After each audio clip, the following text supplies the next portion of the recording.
It's a Friday morning, November 14, 2025. Good morning. Welcome to the Morning News. This bulletin is coming to you live from the news app here at Adesawe Kanda. We are live on Facebook. It's TV3 Ghana, and on DSTV is channel 279. My name is Josh Quinn. Top of the stories are: Finance Minister Dr. Kesilato Forson presents Government 2026 budget statement to Parliament as he reveals Auditor General's audit into arrears has rejected 10.4 billion cedis in claims.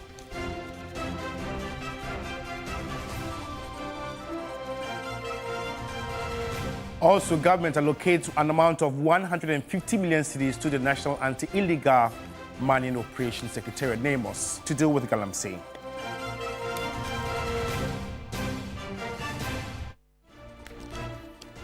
Deputy Defense Minister leads government and military delegation to commiserate with families of persons who died during stampede at El-Wak Stadium.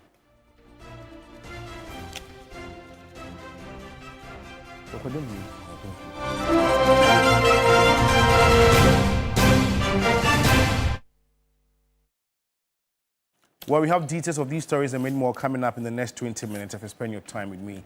You can also get interactive with us. We are live on Facebook. It's TV3 Ghana. And now, the Finance Minister has announced the abolition of the COVID-19 Health Recovery Levy, presenting Government 2026 Budget Statement and Economic Policy.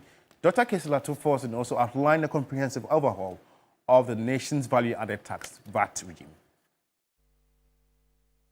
In fulfillment of our pledge to protect the public purse and ensure value for money, we commissioned the Auditor General, working directly with PwC and EY, to conduct an independent validation of these arrears and commitment. But Mr. Speaker, the findings are troubling and very damning. Out of the 68.8 billion payable submitted for audit, 47.8 billion cedis was validated. Mr. Speaker, an additional 8.6 billion Ghana cedis remains under review, pending further validation due to inadequate documentation, missing third-party confirmation, and lack of supporting document. These yet-to-be-validated claims may be legitimate, but further evidence will be required before they can be recognized. But Right Honourable Speaker, about 10.4 billion Ghana cedis in claims were rejected. The Speaker, due to duplications, recycled IPCs, inflated invoices, falsified stores receipts advice, and instances of no work but demanding money.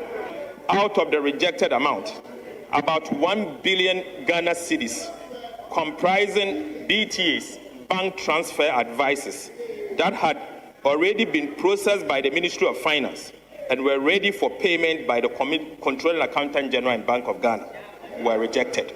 The Speaker, without this audit, these claims would have been paid, underscoring the importance of vigilance and verification. Mr. Speaker, about 2 billion Ghana cedis was also reclassified from claims to BTS. Right Honourable Speaker, the report is ready and it will be submitted, and the detail may be discussed by this House. Finance Minister Dr. Kesilato Forson says Auditor General is finalizing its audit into government arrears inherited from the NPP government. Presenting the 2026 budget to Parliament, the Finance Minister noted that about 10.4 billion cedis in claims were rejected. He added that 47.8 billion cedis in arrears have been validated, with 1.8 billion cedis still under review pending validation. Government is also protecting Ghana's forests, rivers, and mineral wealth.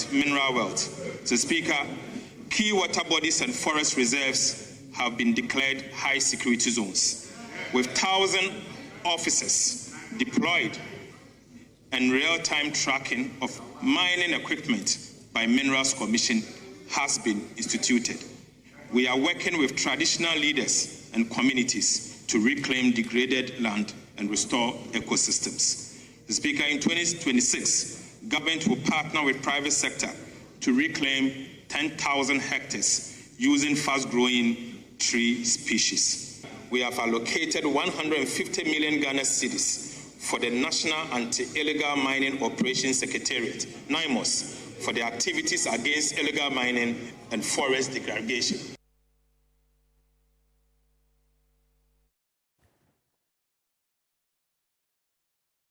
And now Finance Minister Dr. Kingsley Forson has outlined major expenditure measures aimed at promoting efficiency, strengthening fiscal discipline and supporting economic growth in the 2026 financial year.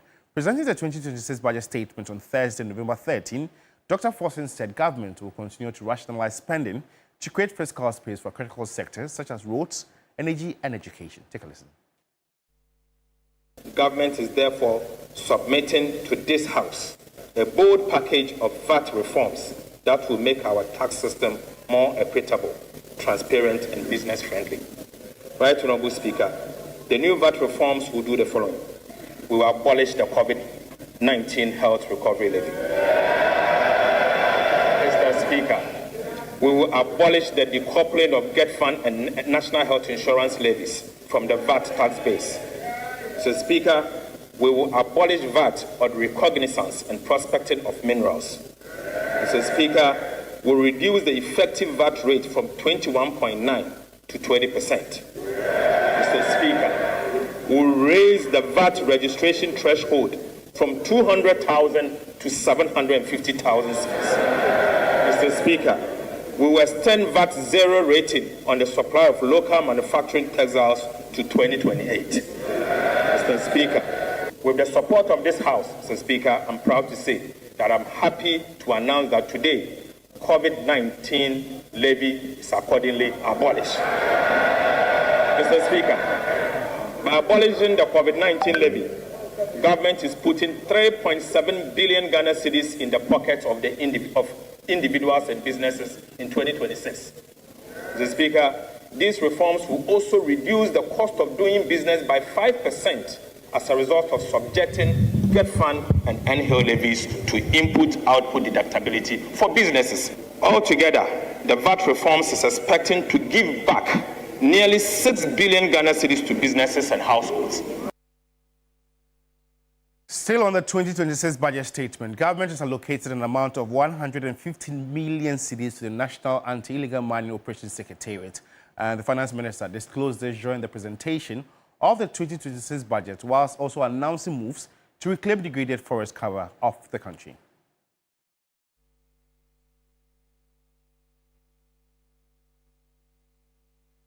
Junior, you're watching the morning news here on TV3 and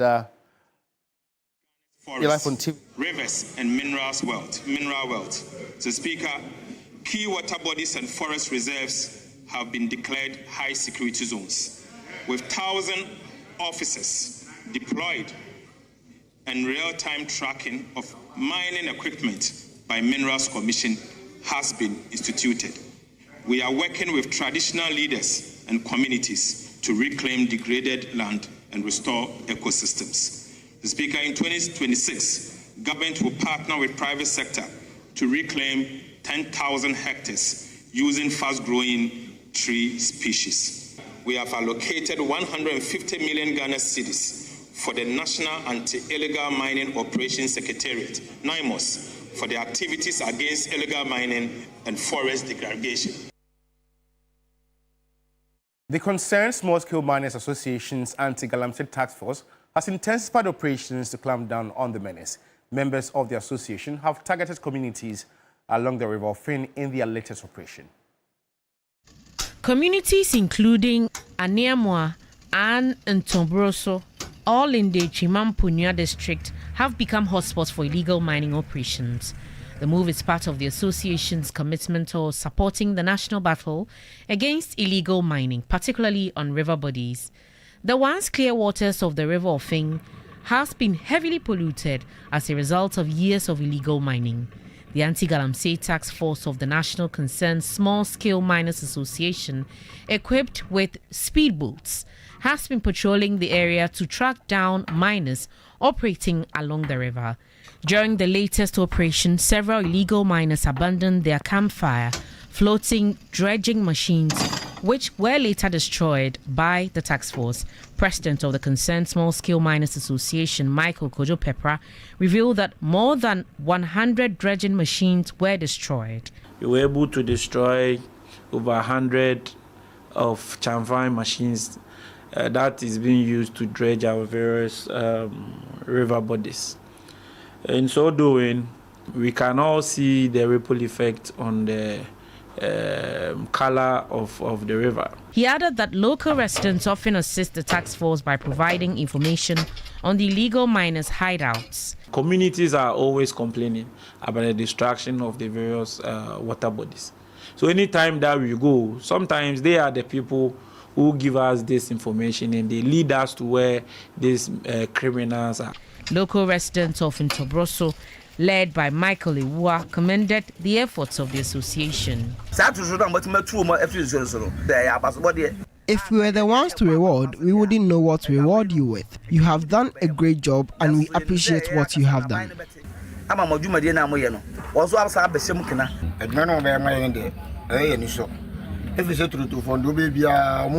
We deployed our efforts to get them off the river, but they didn't go.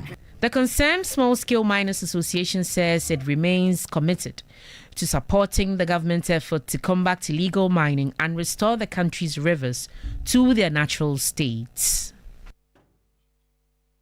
Well, away from Galamsey, one of the victims of Wednesday morning stampede during the Greater Accra military recruitment screening at Elwak Stadium has been identified as Elvon Amwatin. Elvon was the only daughter and the first child of her parents. Our reporter, Joseph Armstrong Godalagbe, joined the Deputy Defense Minister as he visited families of the deceased. The delegation's first stop was the 37 Military Hospital to check on those injured in the stampede. Hospital officials confirmed that several victims were still receiving treatment. However, TV3 discovered that some applicants who sustained injuries rushed home without seeking medical attention.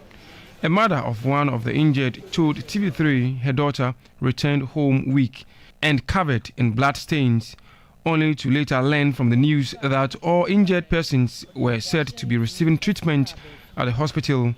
The team then proceeded to the homes of the deceased. Philippians 4 verses 6 and 7 that you should be anxious for nothing. But with prayers, I don't have any protocol you go through in form. At Adenta, the family of 20-year-old Yvonne Amwatin was inconsolable. Yvonne was a level 300 student of Accra Technical University and the only daughter of her parents.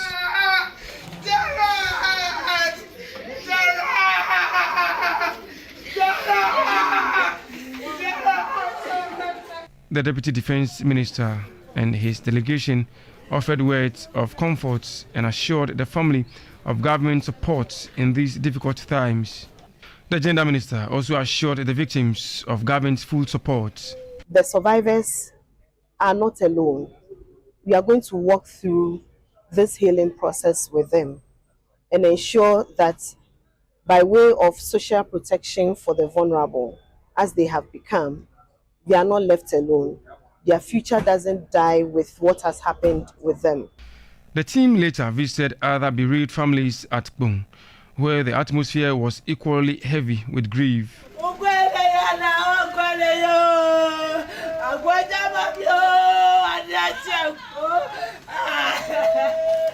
The Deputy Defense Minister, Broja Jemfi, disclosed that the military leadership has begun investigation into the incident, adding that all personnel responsible for the Accra screening exercise have been asked to step aside pending the outcome.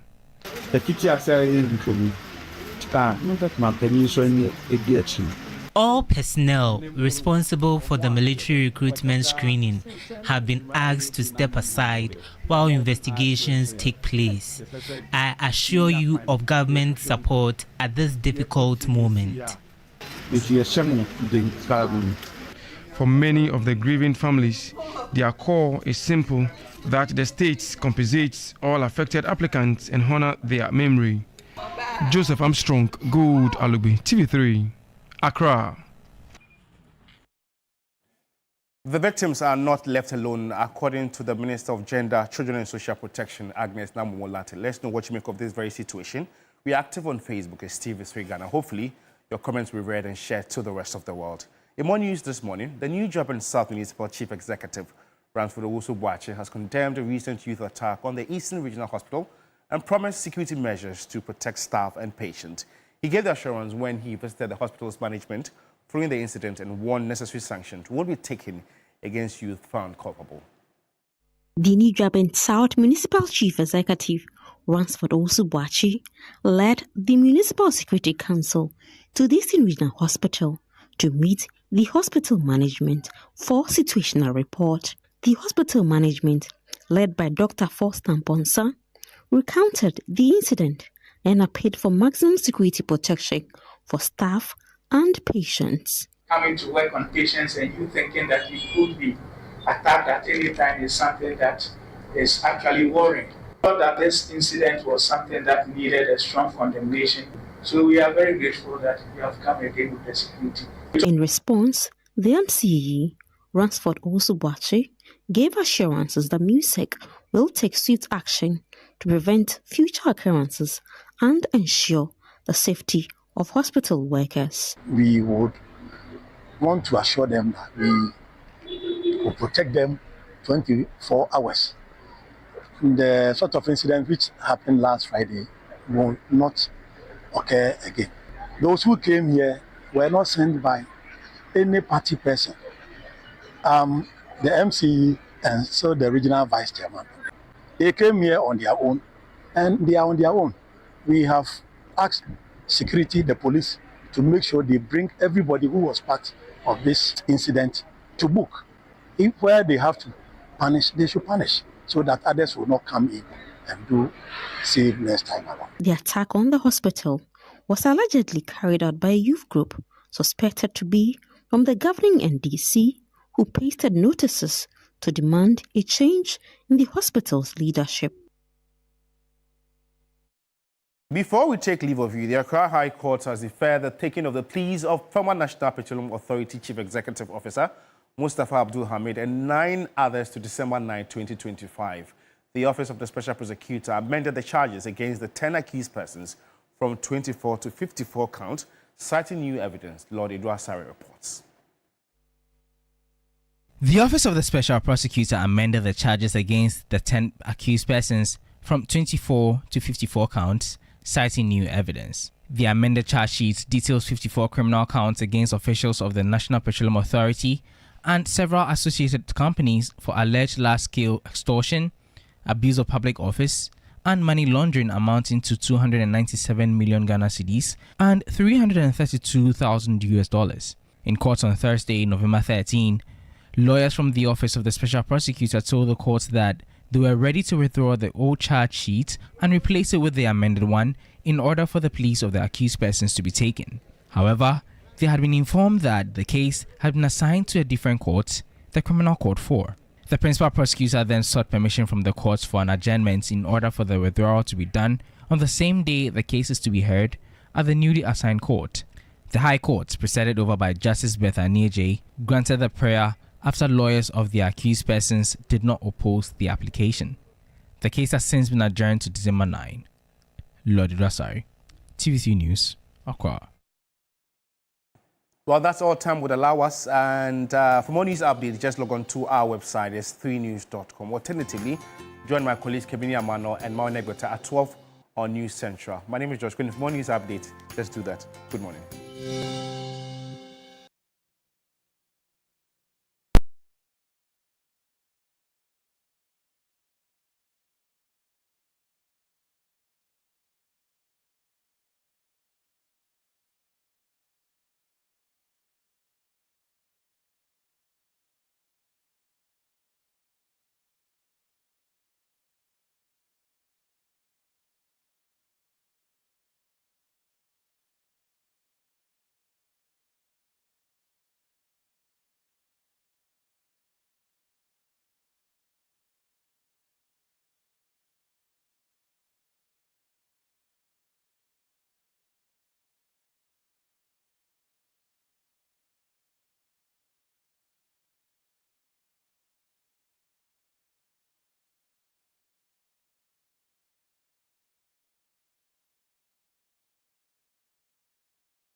is here with our song, and we are in Friday. If the Lord has been good to you, you want to join us sing and say that yes, indeed, the Lord has been good. Good morning to you, and you're welcome to New Day right here on TV3, the biggest you'd find in this part of the world. My name is Beatrice Edu, and of course, I've got the lawyer with me.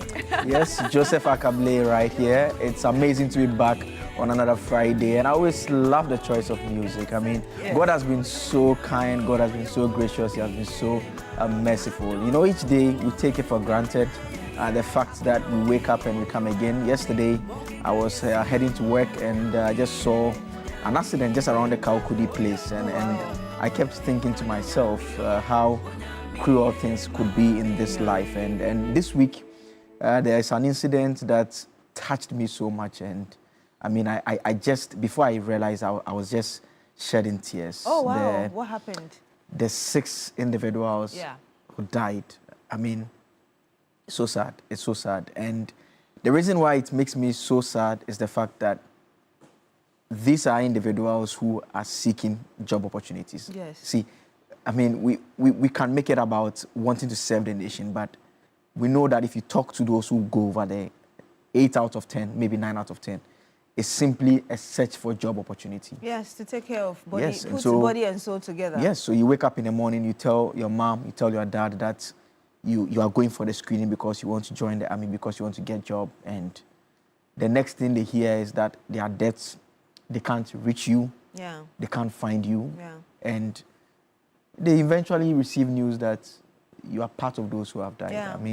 I mean, this morning we saw a family member weeping so uncontrollably. You can't put yourself in the mind of the families Yeah. at this point in time. Yeah. And when I saw the story, it just made me so sad. And I mean, we can't let this happen again as a country. It's very unfortunate. And I really pray that whatever was discussed in Parliament after the incident, just hours after the incident, and all the other things that have been spoken of, would really bring a change such that we're able to ensure that processes are well coordinated and people are protected. Absolutely. But we're here a day after 2 major incidents, the finance minister presenting the budget and also the approval of the acting Chief Justice, Paul Bafuboni, and really amazing details given to us by the finance minister. I mean, aside from the COVID-19 levy, which has been scrapped, the other details which really show the attention to social issues, building of extra schools at various levels, senior high school, primary levels, junior high school as well. And just excited about it because still a number of schools are under trees. And a number of areas, especially those outside of the capital city, towns and villages, are struggling with infrastructure. So it's great. And so many things that really the finance minister talked about, the Accra-Kumasi highway, the traffic. If you've been on that stretch, you know that it's such a headache for a lot of people. So they're putting it on the, I mean, making it part of the big push. And the Agenda 111, how much money is being dedicated to complete 10 out of the 111. I mean, great stuff, really. I mean, absolutely. And I agree with you, particularly on the infrastructure bit. But then comes the challenge that we all see playing out. I mean, from the analysis of how the nation performed in terms of the revenue side for the last 3 quarters, what the finance minister reports is that we couldn't meet our revenue targets. And obviously, as a result of that, we also cut down on our expenditure side, just to ensure that our books don't go off gear. But then it comes back to the question that we ought to ask that, well, COVID levy is gone. I mean, it's gone, and we know that the government would have to now fill that shortfall that would happen. Because it was a handle, 3.7 billion, right? Yes, Ghana I mean, it was a cedis into handle the that pockets of Ghanaians. was bringing money. So if you decide that you let it go, then it becomes a challenge. And so the question to ask at this point is that what will the government be doing to ensure that they are able to meet the various commitments? And the big push is very important. Look, you made reference to the Accra-Kumasi road, not just the Accra-Kumasi road. The main roads that lead people out of Accra are all under construction. So let's pick, if you are here in Accra, you want to go to the Volta region. We know that the Tema, Dowenya, that side of town, there's a project ongoing in terms of the road projects there. If you want to go to the northern part of the country, the Kumasi area, we know that you've talked about the Kumasi one. Then if you want to go to the western part of the country as well, the Kaswa, Winneba, that road is also under construction. Yeah.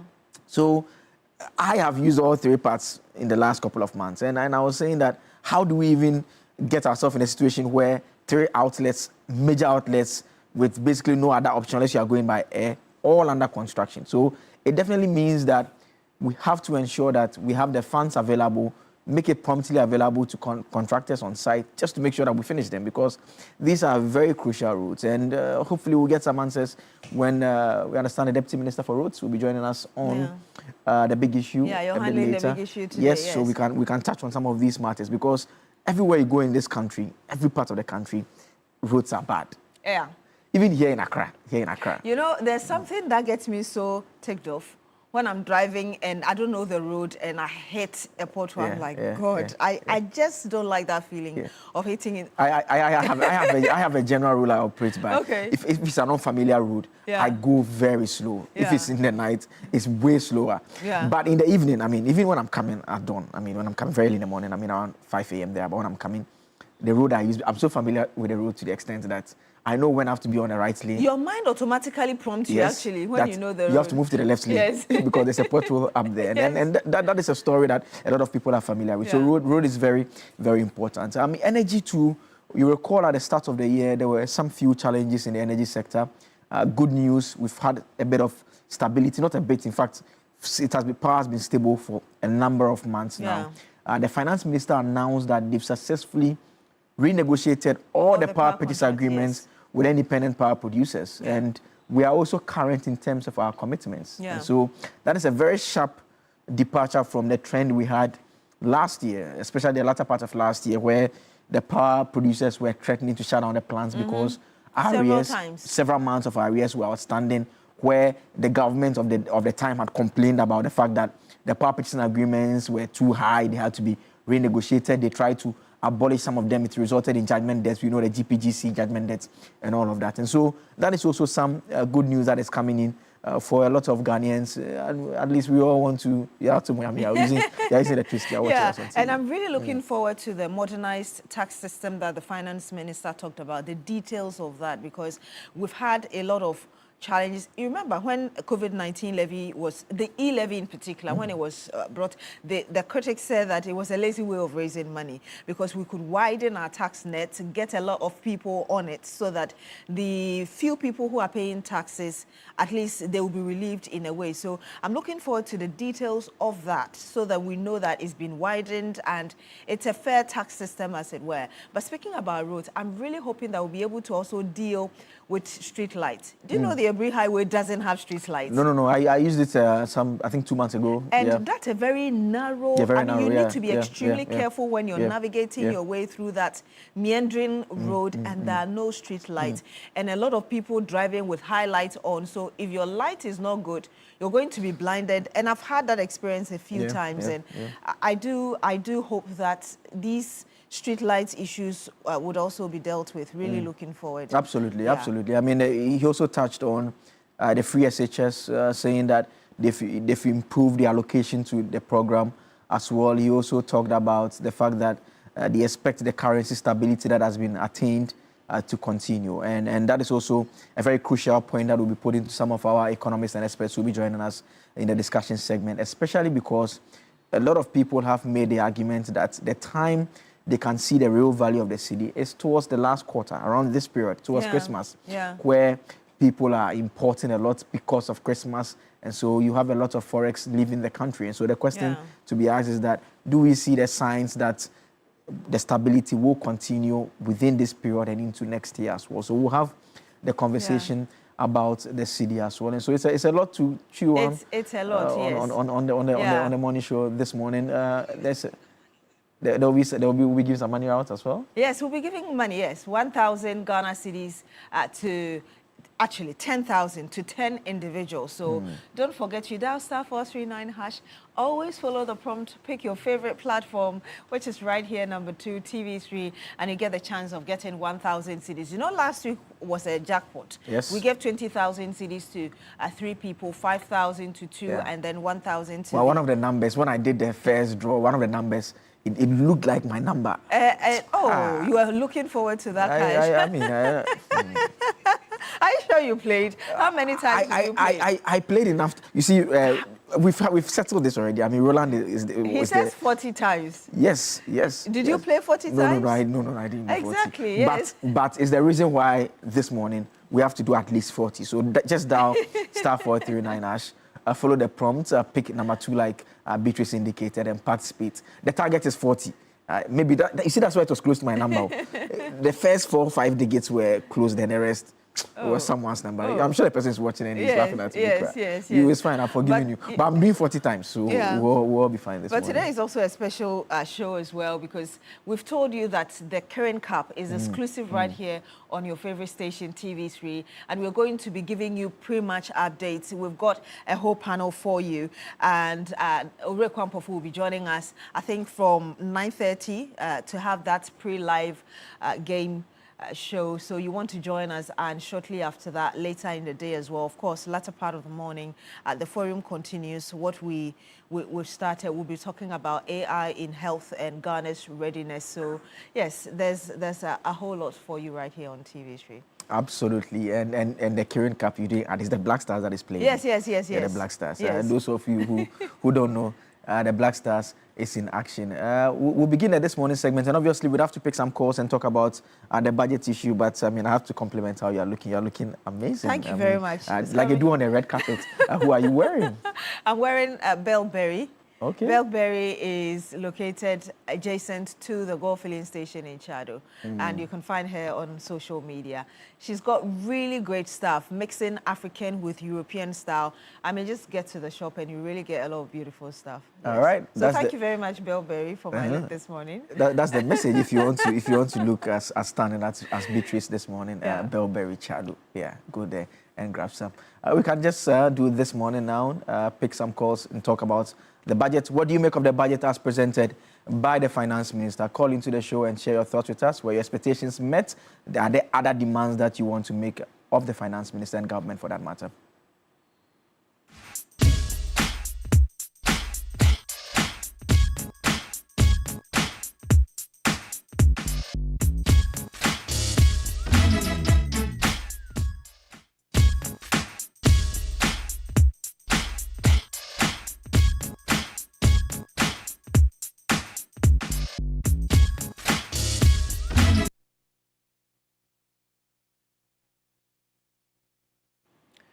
And welcome to This Morning segment on Newday on TV3. Yes, so we're talking about what the finance minister presented to us last evening. What you think about it? So many things that the minister said, Dr. Kasiela, to force in education, health, power sector.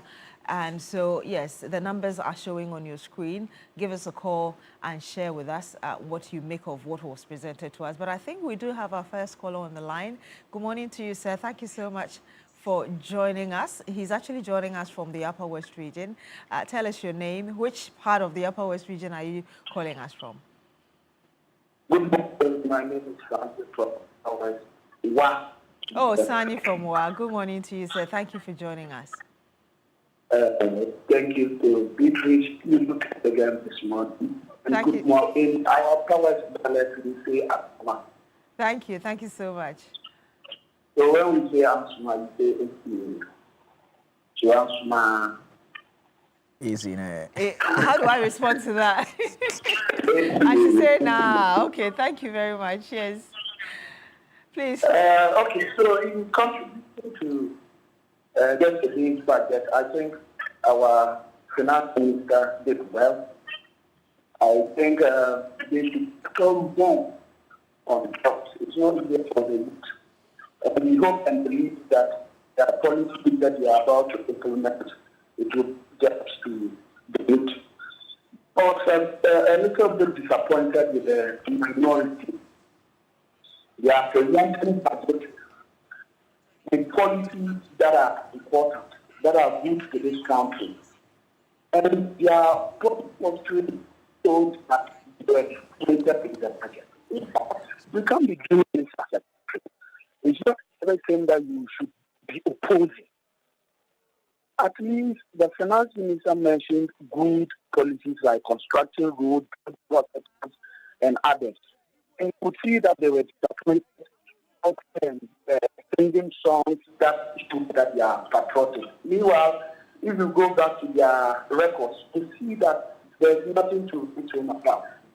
So please, I'm begging that we Ghanaians should not be too partisan. When they present something is not good because it's not from their party, you think that it's fine. It will not help us as a nation. I will end by greeting my MP, Honorable Dr. Rashid Pepo, and then Madoni Kalou, District MP. We pray that John Mama will see the importance of Madoni Kalou by giving him a ministerial position. Thank you very much, and Asma once again. Thank you. Thank you very much, Sani, for calling us from the Upper West region. Let's go to our second caller. Good morning to you, sir. Tell us your name, where you're calling us from. Good morning. This Sani from Wale. Okay. Yes, sir. Good morning. Okay. I just want to greet you people in the studio, and then to greet my good people in Wale too. I'm greeting everybody. And then having said that, I think I'm very, very happy this morning. In fact, I am the most happiest person in this country after listening to the finance minister yesterday. In fact, he touched every facet of the economy. And then before he even did that, he let us know where we came from. You see, sometimes if you don't know where you come from, you don't appreciate where we are. You don't appreciate the kind of goodies that you are enjoying.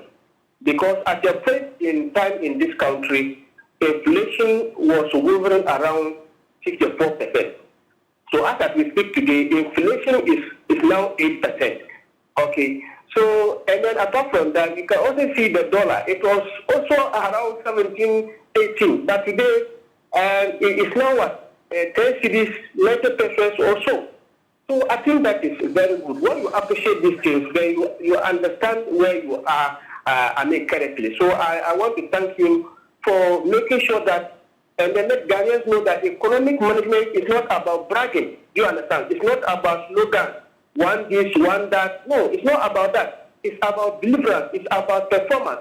And then this finance minister has demonstrated that for everybody to understand that we now have good managers of the economy. And I believe that with the kind of estimate that he's talking about, okay, the targets that they are talking about in next year's budget, if they are able to meet them, in fact, we are even going to enjoy them more. And I was very particularly happy about the Farmer Service Center because I am in the northern part of the country where we are engaged in farming. And then sometimes we find it difficult to get tractor services, okay, how to get inputs and all that. And then, there are no tractors here in the northern part of the country. So the few people who have tractors always charge very exorbitant prices, what we call stress, okay, when they're doing farming.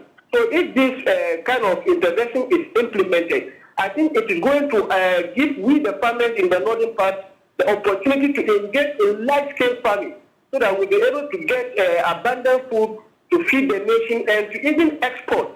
Do you understand? Because people are saying that food prices are cheap and all that. Yes, next year it will even be cheaper if these things are implemented. I'm also very happy about the kind of interventions in the education sector. I am a teacher. So you go to the rural areas, especially my district, there are villages without schools. There are villages without infrastructure. There are villages without chairs and all that. So it is going to build primary schools, 200 of them, JHS, 400 of them, I believe we are all going to enjoy. So let us pray for the finance minister to succeed. And then once he came there yesterday without wearing white shirt, I believe that he was going to give us the best.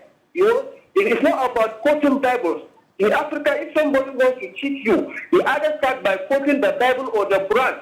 And that is what the former finance minister used to do. But this finance minister, I think he's very exceptional. So we thank you very much. And we thank President Mahama for managing the economy well. Thank you very much. Thank you very much, Sani, for calling us from Wale and sharing your thoughts with us. Thank you so much for speaking to us. And Joe, he's just really kind of agreeing with the conversation we're having earlier, really. about the building of schools, the infrastructure and stuff. And I'm happy that he is excited about it. Because the thing is, when you haven't seen it in the rural areas, you may not really appreciate what people there are going through, especially children who are supposed to have the same equal access as spelled out in our constitution. And I mean, the politicians will tell you that, well, they all want the numbers to do good because that is how come we're able to get good deals with our development partners. But what they would always want to also be able to achieve is tangible development. And the tangible developments are mostly in the infrastructure that we see. And there's a general infrastructure deficit in all parts of the country. I mean, we know Agenda 111, lots of hospitals were commenced, some of them various stages of completion, some even yet to take off. There were also hospital projects that were abandoned. The minister made reference to some in the Ashanti region. And so all those are things that when people see you fixing, they know that you are addressing their needs. And that is how come it's important and it's of concern to people, because they want you to undertake those projects so that they know that the government is working for their good. And I was really particularly excited about the Agenda 111 because we've had a culture in this country where one party starts or a government starts some projects and the next government comes and just decides to abandon those projects. So the fact that this was started by the previous administration, I mean, you had the then former president, who is now the president, John Mahama, saying a number of projects. Actually, that was after he was sworn in. A number of these 111 hospitals were started, but those monies, if they had been concentrated properly, they could have still built some without, spreading them across like that. So, absolutely. And the free senior high school. So really, let's just continue this culture that projects are started and we don't let them go waste, but whichever government comes to power really attends to them and completes them. But I think we have another caller on the line with us. Redeemer, actually, good morning to you. Thank you so much for joining us. Tell us where you're calling us from, what you think of what is on the table. Okay. Hi, Redeemer, we can hear you. Please go ahead. Okay. My concern is on the sports allocation. Talking about that, I think the money allocated for the sport, it should be something like a promise. The government should have promised them that when they go to the World Cup and win the trophy back, this and that will be given to them. But for something just to be given to them directly like that, I think they will go and then flop again. So that's my concern. Okay, thank you very much, Redeemer, for calling us and expressing your thoughts regarding our sport and how much money has been dedicated. Thank you so much. We have another caller on the line. Good morning to you, sir. Thank you so much for joining us. Tell us where you're calling us from and what you think of what we're discussing today. Yes, good morning. Good morning. Yes, Idris, calling you from Upper West Region. Wow. Hi, Idris. How is Wa this morning? Oh, I hope Wa is very nice as you people are. Yes. Let me say good morning to Asabilo and also congratulations for the award that he took. But I didn't bring it to the studio for us to see. No, Joseph Akable, not yet. Yes. Yes. You mean Godwin Asidiba and Sarah Pinkro? Yes, Godwin is out of the country, but thank you so much. Yes, he got the GJ Journalist of the Year, and Sarah also got for Best Feature TV. Yes, thank you so much. Yes, let me say good morning to the good people in the Upper West Region. While I am doing this 24 hours. And also good morning to the Institute Regional Chairman Bill Aziz White. Yesterday about the budget hearing, I will say that I'm very happy about the budget hearing. But because as I'm speaking to you, I'm a member of the NCP party and a member of the NCP Regional Communications Team. I was happy with the bill. But those people now, my problem is that all the time you'll be hearing nice words that you won't see the action. Except, let me tell you, you see the work road. It has been in budget for 20 years as I'm speaking now. 20 good years. You can come from 2000 to 2028, then 2025 that we are in. Every finance minister comes to mention that we have tomorrow. Every president will come to go there and capture, but we will not see the result. You understand? But we hope these people, once they say, we receive the action. Let me tell you, these are not, we are always relying on speech, they are not in action. Can you beg the NDC people that they are in power? Please. Once they are sick, let them see the action. But where I was also not happy again was that I was expecting the finance minister to tell us that they have also received money from people. That they say that they are spending money, led by the aura. We were expecting the finance minister to say we have received or we are still done from this amount from foreign people's pocket. But we didn't hear that. I did tell him that the oral is not doing anything. So we went there to explain this to them. But what we want us to know is that the president promised that good people in Africa that they are going to construct about 320 kilometers road. We are all Ghanaians. Africa is the food basket of this country, whether they like it or not. Once they are bringing in taxes, they should give the African farmers some of the taxes so that we can produce less food for this country. Again, you take the fall. Thank you. Thank you so much, Idris, for calling us from Wa in the Upper West region. There's another caller joining us. Good morning to you, sir. Thank you so much for joining us on this morning segment on New Day.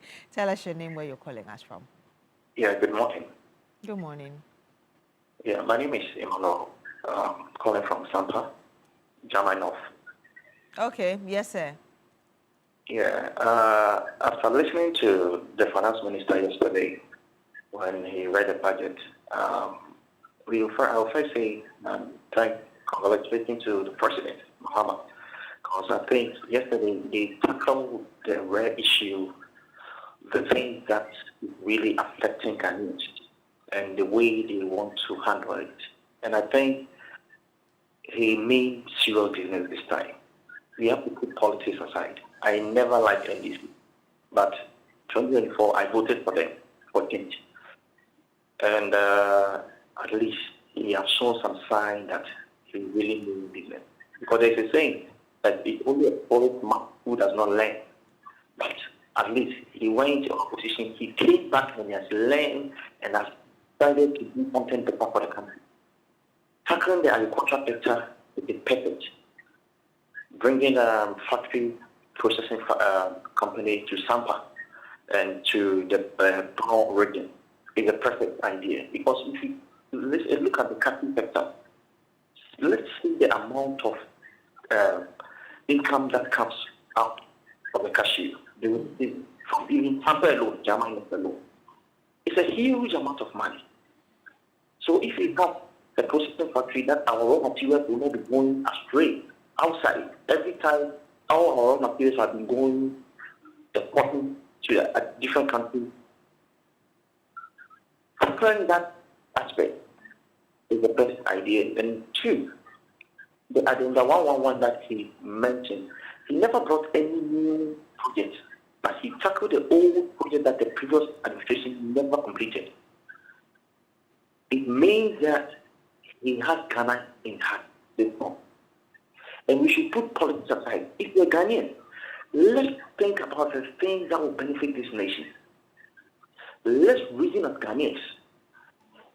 Let's appreciate a leader who will do something that will benefit the young generation that will come. Let's see the palm name that he said he wants to do. If he's able to do that, it's a plus for Ghana. Let's look at Malaysia.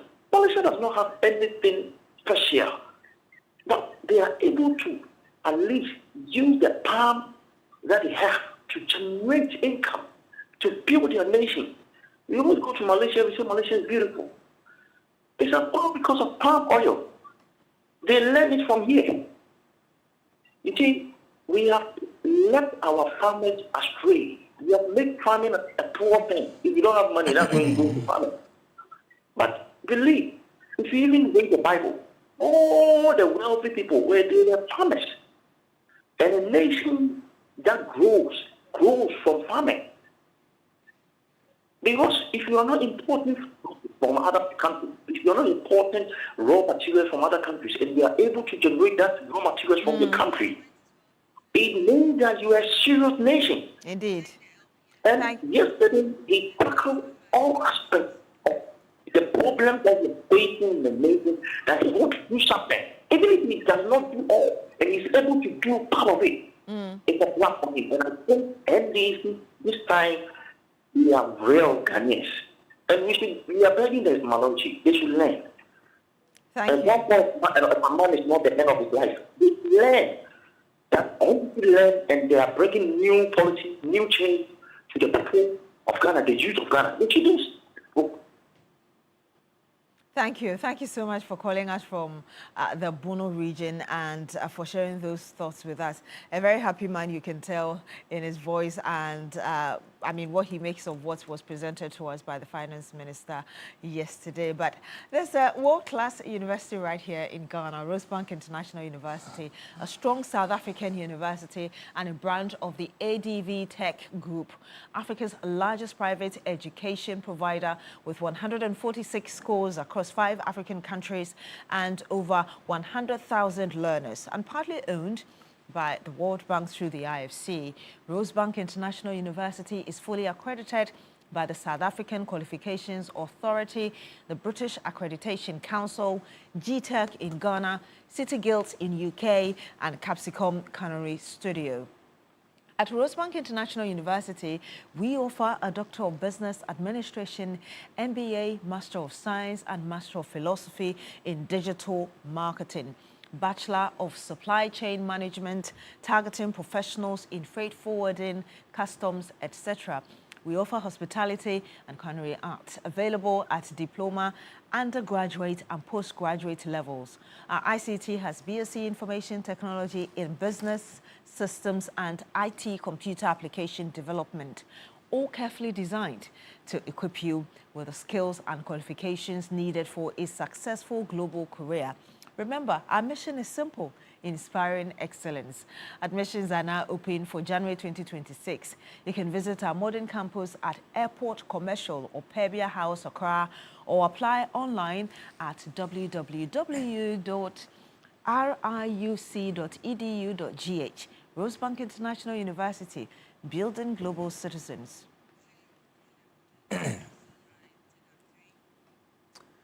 Let's do some comments now. Some of you have been sending in your comments mainly on our various social media handles. This one here from Kotoka Courage. You say that, I said it already, that the NDC are nation builders while the NPP are nation wreckers. All Ghanaians can see the difference between the two political parties. However, I would like to appeal to the government leadership that although inflation has gone down, the prices of food commodities in the market remain the same, and some are even still rising. We are pleading with them to do something about it. That is Kotoka Courage in Anloga Lashibi in the Volta region. And like you'd always hear the economists tell you, that they'll just say that it means that the rate at which the price of commodities are going up is on a decline, and that is how come inflation is dropping. Another message here from, do you have your name? Yes, Kofi Kwatin from Amanin. Kofi Kwatin Amanin Kokru. You say that Ato did not wear white apparel, quote the Bible or Quran, and did not use Yale English to confuse ordinary man. From this budget, we can clearly say we have turned the corner. Okay. A number of you sending that kind of message as well. Landlord Borga D Line, you send this. You say that kudos to the finance minister and his workaholic economic team. I didn't have the opportunity to experience Osajifo Dr. Kwame Nkrumah's government, but per the readings of literature, I can boldly say His Excellency John Dramani Mahama is the new Osajifo of our generation. He has taken Ghana from economic hardship to economic independence. And you add, please, my message. So yes, I've read your message. Don't worry. Another one here from Ralph Akuse. You say that, good morning, the budget is reassuring. It tells you that there were lots of plundering by the previous government. What I missed in the presentation yesterday was the eloquent voice of Kedo Furiata and the white dress. Okay, Ralph there. Kwablavi Pokwase Benghazi. You say that we have all seen that the economy and money, buying and selling of goods is doing well under the watch of the Finance Minister, Honorable Kasiel Atuforsen, and President John Dramani Mahama. So we are expecting some good thing from the 2025 budget. We want the budget to reduce the cost of fuel, import duties, taxes, rent, fees this year. The budget must save money to create jobs for unemployment. So that is some messages that have come through our various platforms so far. Interesting Yes, comments. there's one coming from Hughes, a very short one, Isaac Hughes. He says, you see, I was so happy hearing the Finance Minister mention that within 2 years, the double track will end and that there will be some expansion works done in the education sector. That's good news. One regards to lawyer Joseph, a.k.a. Blay. Yeah, so thank you very much for sending in your messages and for calling. But I think we still have one more caller joining us. Hello, good morning to you, sir. Thank you so much for joining us on this morning's segment on New Day. Tell us your thoughts. I'm Captain calling from Martin. Hi, Gabi. Good morning. Finance Minister was on top of his issues. And we hope that at least what he has said should not be like other failed promises we have heard before. Make sure all they have said it has been implemented. And the question is, as I'm speaking to you, I am only NDC and I think NDC every day. But the question is, now that we have come and there are trouble of jobs to Ghana youth, are we coming to the people we have, some of them with NDC is supposed to at least take care before we sack them from their duty? We refuse to do that. And I will come to employ them or we are going to leave them behind, but they are only part of Ghana's entity as well. Me, to you, I am a driver, I work with Commission Small Arms. I was employed 2022 as NPC. Though it has grown back, I never go there. There was an opportunity that has come. I was sacked 2023 years. What is the problem? How am I going to get that job back? I'm NPC. I am a Ghanaian. I have been trained in the fine. Finance has done well. Let's say that it worked well. But I am hoping to tell you this, that whoever that argues over this fact I'm talking about to contact me and I'll tell the person what's happening. I'm a driver. So now I'm prepared to go to farm. It's fine. But one of my kids I'm taking care of, they're going to school. What's happening to them now? But let's hope and pray that they should be the needy as they said. We can all need to in Ghana. And we are sorry for what has happened previously for the loss of the equipment issues. Yeah. Let's pray that goes to forgive them and other things. Thank you very much. Thank you. Thank you so much for calling us and sharing those views with us. Blay, do you have any more messages? No messages for now. But so far, interesting comments that have been sent on the various platforms from our viewers. Special good morning to Lawyer Gershon in Tree. Lawyer Gershon in Tree. I've received your message and your threats that you've added to it as well. That if I don't read it, I'll see you in court. Okay. Good morning to Gershon in Tree, a regular viewer of this particular show, a lawyer as well. And yes, another one here. You say that the budget was very good. You liked it, and you are happy that the finance minister has announced measures, particularly in the education and energy sector, to deal with the state of affairs. This is coming from Kofi Ama in the Western region now. Let's go to Master Planner Engineer. He joins us on the phone. Good morning to you, sir. Thank you for joining us this morning as well. Fantastic. Good morning. How are you? I'm doing wonderful. Yes. How are you doing yourself? I'm doing good too. Alhamdulillah. Let me use this opportunity to greet the former president, Nana Akufo-Addo, former vice president, Dr. Alhaji Mahmoud Bawumia, and then plead with MPP delegates on the 31st January 2026 and get to the ballots. Please vote number 3 if you really want MPP to come back to power in 2029, inshallah. And then Chris Nanalo is Deputy National Organizer, and he will also be coming for MPP National Youth Organizer and all MPP members. Let me comment Honorable Atuforsen. Yesterday, I think his delivery was on point. He really did well on his delivery. Few things I'm looking at is the Bolga airport he mentioned about, and then the 3 or 4 aircrafts that the government is going to purchase. I think it's a good move. And then I learned they also buy about 100 fire tenders.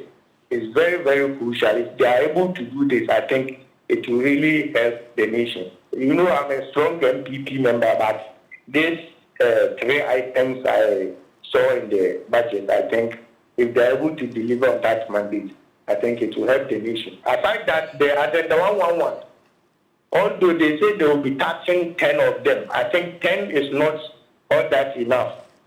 We hope that in the subsequent budget, maybe 2027 budget, they should increase it to maybe 30 or 20. Because if you are going to do 10, 10, 10, at the end of 3 years or 4 years, it means you are going to do only 30 or 40 out of 111. So they should up their game and then increase the numbers in the subsequent budget so that the previous government projects will also be touched. And then they can also attach their projects so that Ghana will move forward. But certainly, regardless of all this, we the MPPs, not their project, because in terms of developmental project, President Nanado is on March 2028 election. No matter what project they are going to do, they can't match President Nanado. So we certainly come back to power with Dr. Alhaji Mahmoud Gomez. Thank you very much. Thank you. In regards to Roland. Roland, yes, he'll hear that. Thank you very much, Master Planner Engineer, for calling us and for sharing those thoughts with us. Well, hunger can strike any time, but Royal King Cracker is always on standby when you need something enjoyable to munch on. Royal King Cracker brings the crunch and the battery taste. It fits right into your day, morning, noon, or night. Royal King Cracker, take chalk your hunger. Just grab one and enjoy. This advert is FDA approved. And you're still here on New Day, just to stay with us. And, well, before that, though, step into a night of elegance, music, and fine dining at the Mervynpike Classical Music Night, happening on the 27th of November at the Mervynpike Ambassador Ballroom. Come enjoy an enchanting evening of live performances by Guy Bertrand and Kokui Salome Savor, and exquisite 4-course dinner with perfect wine pairings, and capture magical moments with our photo experiences. It's more than an evening, it's a symphony of taste, sound, and style crafted for those who cherish the finer things in life. Hurry now at Sita Limited. Don't miss your chance to be part of an evening where every note hits the heart and every flavor delights the palate. Remember, is 1,800. Reserve your seat today by calling +233 20433 3136 or +233 302 611 000. Mervynpike Classical Music Night, where music meets elegance and moments turn into memories. Let's pick this caller who joins us live on the phone. Good morning to you, sir. Thank you so much for joining us. Your name, where you're calling us from? Live on the phone. Good morning to you, sir. Thank you so much for joining us. Your name, where you're calling us from? Hello, please, if you can, please turn off the volume on your TV set because we can't hear you. Good morning to you. Okay, I think the person will have to adjust the set and then we can have a conversation. So please turn off your TV, or you can just reduce the volume on the set and call in so we can hear you and hear your contribution as well. Yeah, very interesting discussion so far on the budget and the matters arising. I like one of the callers, the one who said he doesn't particularly like the NDC's MPP, but he sees some positives and he thought he needs to commend the government for doing that. I mean, that's the spirit of nation building that we all want to see always. We have another caller on the line. Good morning. Your name and where you're calling from? Good morning. Hi, your name and where you're calling from? I think the line is bad. Yes, unfortunately, I think we've lost. Do call in once again and share your views with us on the budget and all the issues that have come up so far. We touched on a lot of other things, the aircrafts being purchased and everything. All those are matters that we'll be discussing. You can still send your comments to us on our various social media handles, and we'll still read them to you during the discussion segment that is coming up shortly. We'll take a quick break. I'll be back. She will go and rest a little, then she'll come back and continue. We'll be right back.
turn this around.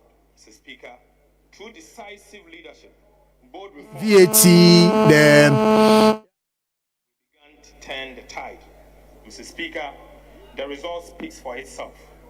In less than a year, we have recorded a strong economic growth, falling inflation, a strong and stable cedi, improved external buffers, restored fiscal discipline, deepened fiscal reforms, strong and independent fiscal oversight, lower borrowing costs, significant debt reduction, restored investor confidence, expanded social protection, better debt management strategy, and massive infrastructure development. Right, Honorable Speaker, this progress is the fruit of sacrifice and discipline. Ghanaians tightened their belt, businesses adapted, and government stayed the course. Barely a year ago, our economy was uncertain. Today, the cedi in your pocket is stronger. Prices are reducing, and new opportunities are emerging across agriculture, industry, and technology. Mr. Speaker, to our international partners and investors, the government is therefore submitting to this House a bold package of VAT reforms that will make our tax system more equitable, transparent, and business-friendly. Right, Honorable Speaker, the new VAT reforms will do the following. We will abolish the COVID-19 health recovery levy. Mr. Speaker, we will abolish the decoupling of Get Fund and National Health Insurance levies from the VAT tax base. Mr. Speaker, we will abolish VAT on recognizance and prospecting of minerals. Mr. Speaker, we will reduce the effective VAT rate from 21.9 to 20%. Mr. Speaker, we will raise the VAT registration threshold from 200,000 to 750,000 cedis. Mr. Speaker, we will extend VAT zero rating on the supply of local manufacturing textiles to 2028. Mr. Speaker, with the support of this House, Mr. Speaker, I'm proud to say that I'm happy to announce that today, COVID-19 levy is accordingly abolished. Mr. Speaker, by abolishing the COVID-19 levy, government is putting 3.7 billion Ghana cedis in the pockets of the individuals and businesses in 2026. Mr. Speaker, these reforms will also reduce the cost of doing business by 5% as a result of subjecting Get Fund and NHIL levies to input-output deductibility for businesses. Altogether, the VAT reforms is expecting to give back nearly 6 billion Ghana cedis to businesses and households. Ghana's economy has regained its rhythm. Real GDP expanded by 6.3% in the first half of 2025, up from 5.1% in the same period of 2024, driven by stronger agriculture and service, lower inflation, and renewed business confidence. Agriculture, the backbone of stability, grew by 6%, doubling that of last year. Mr. Speaker, cocoa rebound from a sharp 21.4%, contracting to 2.8% growth. Mr. Speaker, thanks to the targeted farm support, and smarter policies. That's the Finance Minister, Dr. Cassiel Atuforsen, delivering a budget statement yesterday. A lot of you had to listen while heading home from your various destinations because it did not start as 2 p.m. as had been advertised. We all know what played out in Parliament. Let me introduce you to my guest in the studio, high-powered team. We'll talk about roads in between here and there because we have the Deputy Minister in charge of roads and highways, Alhassan Suhini Saibu, in the studio. Very good to finally meet you. Pleasure is mine, and it's good to also see you face to face for the first time. I used to listen to you way back on Radio Gold. Yes, I never met you, but finally meeting you again. I'm happy to hear that. It makes me feel old, though. yes, that was way back. I must say that was way back. You're doing great. Thank you very much. I watch you mostly.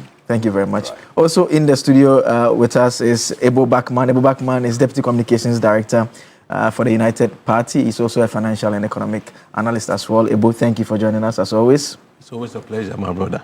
He supports a small team in the central region. You see, Abontia, Ebusia Dwarfs. It's not a small team. Okay. They said they are dwarfs. They said they are dwarfs.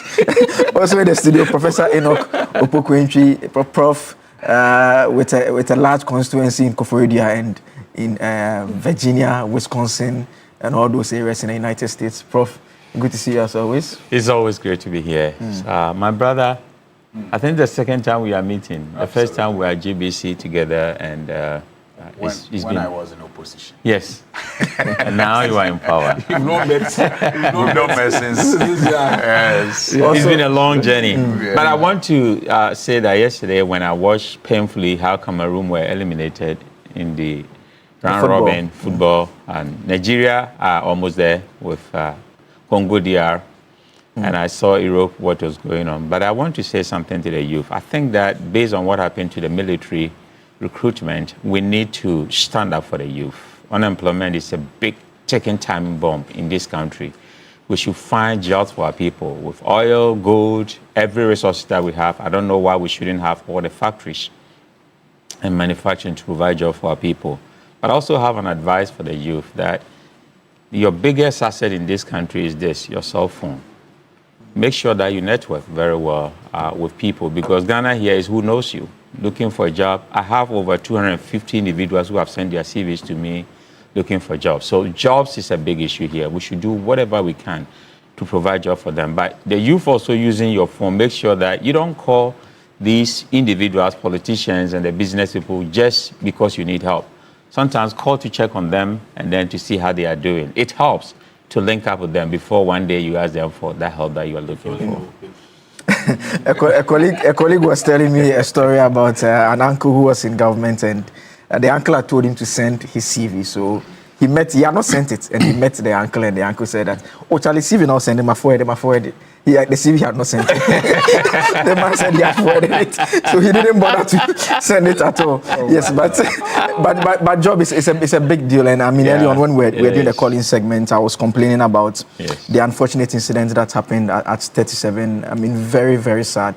It really messed up my week. I mean, I felt so sad because, I mean, about 11 years ago, my brother and a couple of others, they had gone for that particular screening. They were not picked eventually, but I mean, I could easily have imagined how it could just have been them. I mean, they did nothing wrong. They just showed up and wanted to participate. And it's good, the responses from government. We've heard from the Defense Ministry. We are being told that those who are handling this particular exercise are not the ones who are going to handle it anymore. They've also suspended it for now. An investigation will take place so that just make sure that the subsequent ones that will take place, the screening will be in an orderly manner. We don't have this happening again. Did you see the military alone, 60,000 applicants? Yes. And out of 60,000, 50% were qualified. So 30,000 were qualified, but they were looking for only 4,000.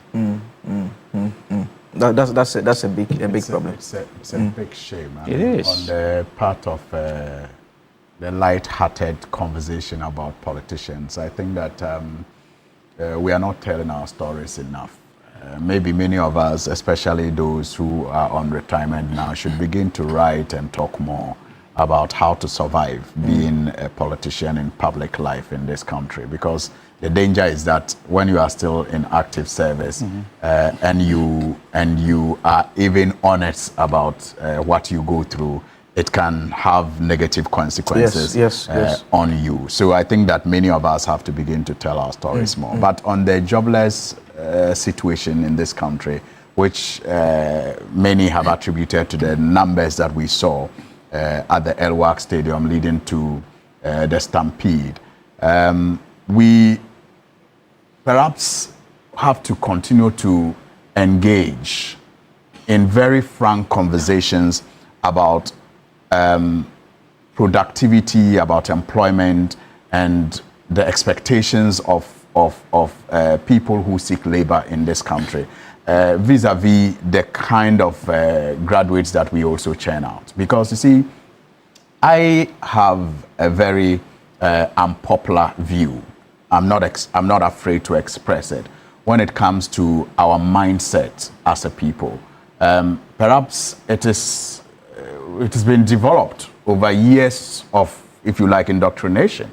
I mean, the perception was that, or has always been that, go to school, work hard in school, pass all your exams, so that when you come out, you can get a good job to enjoy life. So you are conscientized from that point to think that work is in school and enjoyment is in after school when you have a job. And so what do we see? When vacancies are applied, you have even people who are unemployed looking for better jobs every day. The mindset is not about how to work hard to improve. I'm talking about productivity. To improve where they are so that conditions of service there can improve. The thing is looking for the better job. And so when you advertise for, when you advertise vacancies, it is not surprising to see people leave their jobs with all kinds of excuses so that they can attend interviews because they are looking for that better job. And so people are leaving VRA and going to Senate and going to Bank of Ghana because it's not about productivity. It's always about that mindset of we are leaving school. So when you don't find a better job, what do you notice happens? We go to get better degrees so that we can get promotion. So I think that we need to have more conversations about it. And that is not to say that there is no unemployment in this country. It is real. So many people are really unemployed.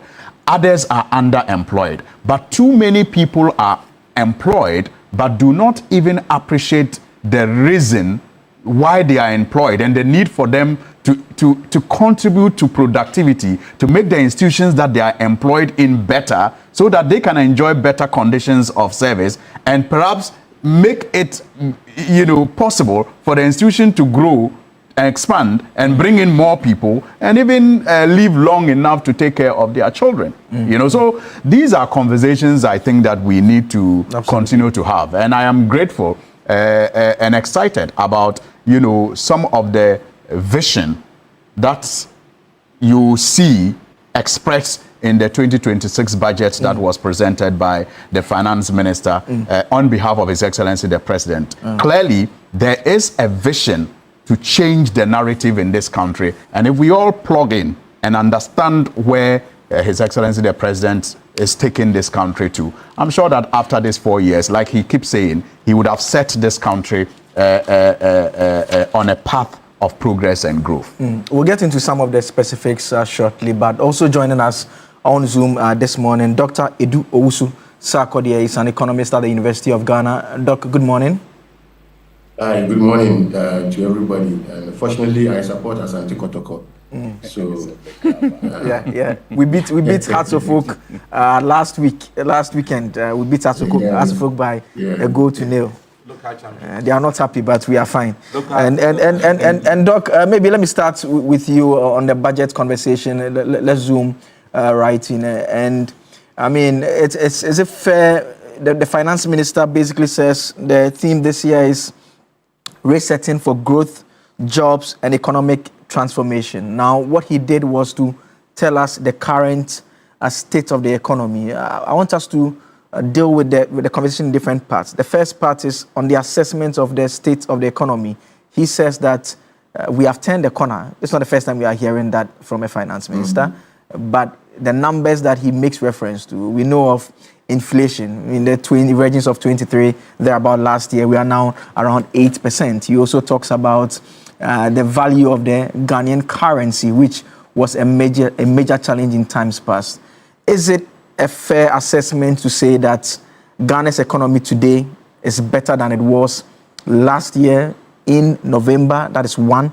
And number two, do you agree with his assessment that the current state is largely as a result of the fiscal discipline that is being supervised by the current administration? Okay, thank you, and good morning to everybody and our viewers. Yes, obviously, if you look at most of the figures that we use to assess the health of an economy, they are currently better than what they met in 2024, ending December ending 2024, or maybe one would say March 2025, because that's where they brought their first budget. But let's put the discussion into proper context without missing the point. Our economy was in difficulties in the year 2022, and we're running out of reserves. Inflation was very high, 54%, etc. We all know the story. We had to turn to the IMF program. And a prior action to the IMF program was a debt exchange, beginning with the domestic, and then before they turned their attention to the external. So major credit must be given to the bondholders who endured painful haircuts. That paved way for the IMF program. And the IMF program too, the money wasn't given to us at the same time, it was given to us in tranches. And therefore, you would expect the full impact of the program in the subsequent years, not in the year 2023 where we went for the program. So it is not out of place to say that things are getting far better than we experienced in 2024. But the 2024 figures, most of them, I would say most of them, were also far better than the 2022 figures. So in other words, things started improving when we did the debt exchange, and then when we started the IMF program, things started improving. And I have heard the IMF team quite a number of times saying that the economy is recovering. The economy is recovering. So the figures as at the end of 2024 were far better than when we went to the IMF program, I think in May 2023. But now most of the figures are also far better than, of course, what they inherited in maybe 2024 ending or March 2025 when they brought their first budget. So many, I always tell my students that this administration has been very lucky. A number of things have been happening positively. We haven't seen any major external shock. Domestically, the rainfall in the year 2025 is better than the 2024. We have seen that the external environment is also favorable to us, cocoa price, gold price, and these are major export commodities. So these development, both the domestic development and the external development, are all working together for our good. That is why we are seeing the improvement in our economy, and then the current state is far better than the previous one. We are also seeing like I said, the full benefits of the IMF program because the money was given to us in tranches. The fiscal discipline, I'll also comment both the previous administration and the current one for staying the course. Because if you are under an IMF program, I think the first thing you will see, I mean, the first two are building reserves and secondly, fiscal consolidation. So you have seen the commitment from both the previous administration and the current administration. I am happy that they are staying the course. You know, the budget deficit had always been, the target has always been less than 5%. So to achieve 2%, 2.8%, 2.2% is quite remarkable. To achieve positive primary balance, by the way, this is not the first time we are achieving positive primary balance, but that is also quite good for us as a country. I'm also seeing a good relationship between the monetary policy and the fiscal policy, so that the fiscals will not misbehave for the monetary policy to come and bail them out. So I'm seeing that, and it's quite good. There are also other challenges, I'm sure we'll talk about them.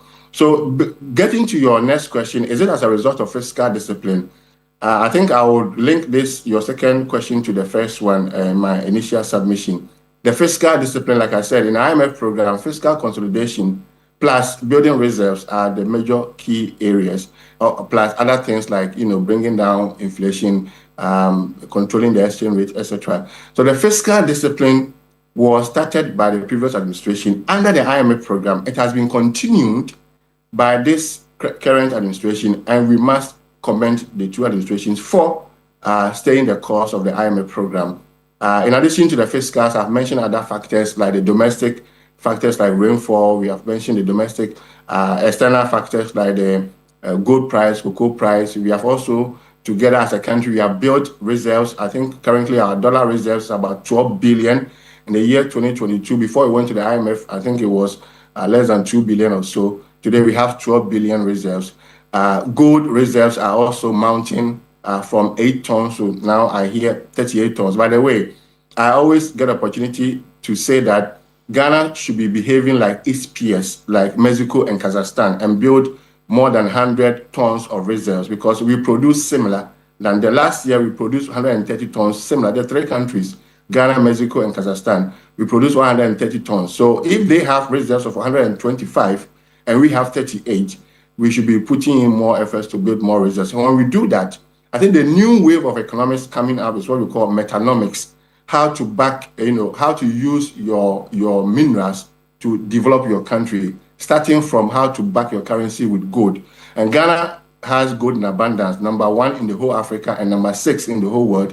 I think we have done well as a country and we should be doing more. I'm particularly happy about the gold purchase program, the gold for oil, the gold bond, everything the government is doing is really helping us. So to conclude, the current state of the economy is better, but things started improving when first the bondholders accepted the painful haircut to pave way for the IMF program. And the IMF program also came with building reserves and fiscal consolidation. And that's the results we are seeing. Because the money was given to us in tranches, I had always maintained the point that we will reap the full benefits of the program, getting to the tail end of the program. And we are getting to the tail end of the program. It's expected to end the year 2026, May. Of course, they are, NDC and NPP are politicians, so they want to claim credit. So nobody will fault them, because if things were bad, people will say, I'm buying it. So if now things are good, they want to claim credit. But as I have given you the analysis, I would say the major credit should go to the bondholders who endured painful haircut. That paved way for IMF program, within which we are seeing all these benefits. That is not to take everything away from the current administration. They have also stayed committed to the IMF program. We want to see, after May, when the IMF program exits or ends, that is where we want to see the quote-unquote, the character, forgive me for that word, the character or the performance of the current administration going forward after the IMF program. And I believe that as a country, we have all it takes to stay the course of fiscal consolidation, having a good monetary policy, because I'm sure that the entire IMF indicators were all generated by Ghanaians. They have been meeting the technical staff of the Ministry of Finance and the Bank of Ghana. It's not beyond us as a country to achieve this, even after the IMF program has ended. So we have to commend ourselves and continue. I'm also happy with the social intervention programs that the government is also improving. They came to meet and they are improving, which is good, to cushion the poor and the vulnerable amongst us. So far, so good. We hope for the better. Okay. I'll come back to you shortly, Doc. Let me come to Ebo in the studio. And Ebo, you agree with the analysis that Doc does, and if you follow the analysis closely, he basically more or less makes the point that maybe we would have to wait after we are out of the IMF program. He attributes the success generally to a number of different things, but agrees with the point about the fiscal discipline being a key pillar. You share the same conclusions? Yeah, you see, I've always said that cars were made to move forward. But then the manufacturers of the car also know that sometimes the car would have to go back and position itself well so that it can move forward properly. So sometimes it's important to go back and see why some of the things had to happen to us in terms of our economic management. I've said it on record that NPP left us with Koshoko economy that was characterized by excessive borrowing for consumption and corruption, and also wasteful expenditure. If you look at some of the expenditures we had in the last 4 years, the popular one is the one that we always make reference to, is the big hole there at Ridge, which cost us whooping $97 million.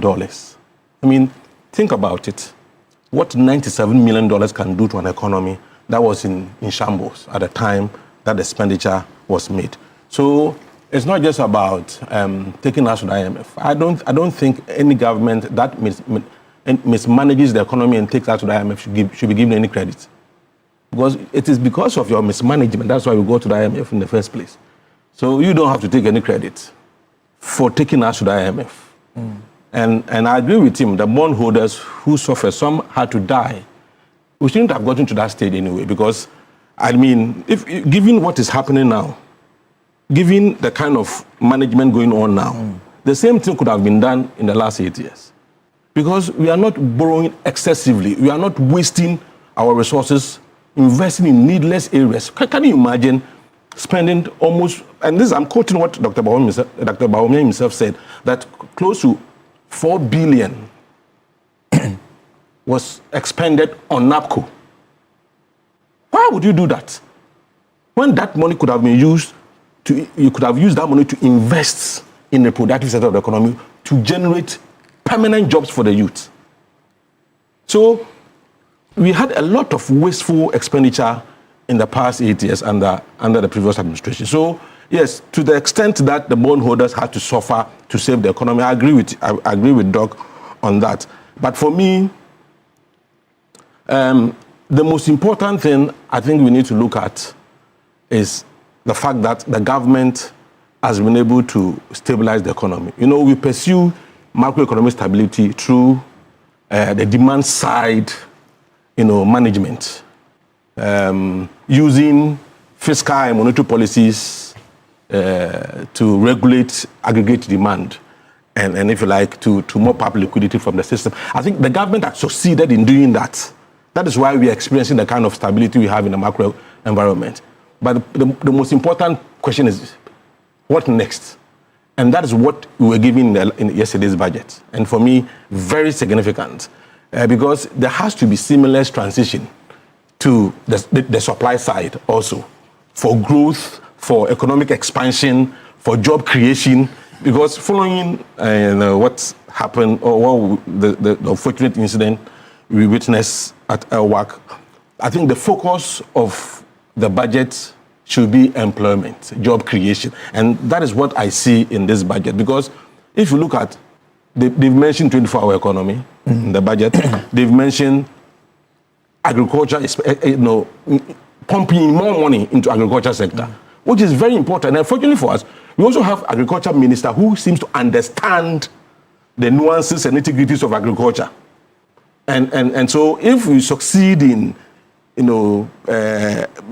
you like, implementing this budget and making sure that, yes, the expenditure to the agriculture sector is really, given to expand activities in the sector, I think it will go a long way to help increase production, to generate more employment and other things for the economy. Then also the issue of industrialization. The finance minister also touched on the issue of trade and industry, and that they were going to link the two, agriculture and industry, to ensure that there's feed the industry program, which is also quite significant. I would say that, yes, this budget, you see, when you are given a Koshoko economy, you need to have a balanced diet to change the Koshoko to healthy economy. And so this year budget and the next year budget, I see them as a balanced diet budget, because they seem to solve the Koshoko problems we had in terms of macroeconomic environment, suffocation. I mean, look at what happened to the private sector. And even, everything was in the bad state. So, yes, moving forward, let's send our money to productive sectors. Budget is intentions, what you want to do. But as to whether you will do what you have stated you will do is another thing altogether. But at least we know that from this year budgets and what has gone on and the kind of results we have had, if we follow through with next year's budget, I believe that with the 24-hour economy, if we're able to implement it, if we're able to invest in agriculture, in industry, in energy, which is also quite significant, because the minister mentioned that they're going to focus on energy, because, of course, you can't have industrialization without energy sector. And so I see hope. You see, considering where we've come from, you will see that there has been a very significant improvement. But given our potential and where we can be, we still have a long way to go. Okay. So I would say kudos to the team. Anytime I listen to the governor, Dr. Siama, and I listen to Ato, I think I seem to get hope that these people, they understand and they know what they are doing. They are very intentional about what they are doing. And so that is why when I hear people, for example, saying that, why are you intervening with the forex market? I laugh because, yeah, the kind of system you're operating, forex, if you're operating forex flow management system, you don't allow only demand and supply to determine the price of exchange rate. You intervene as and when it becomes necessary. That's what the government is doing. So I do understand Kojo Upon Nkrumah and those people, the kind of argument they are making, that the government, so should the government sit aloof for the city to depreciate to the point where it depreciated during their time, so that the economy will be thrown into a state of despair?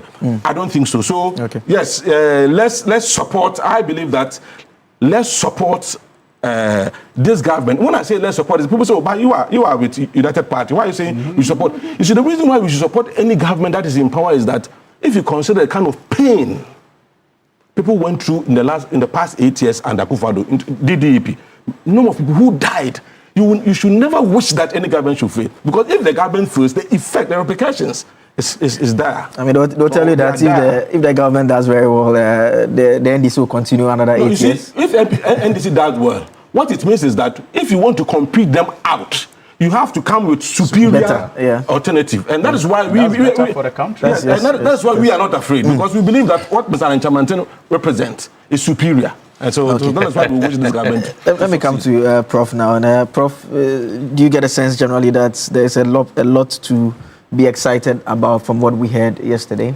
Yes, I was excited yesterday. But before I delve into that, let me say happy birthday in advance to Kwame Gentua.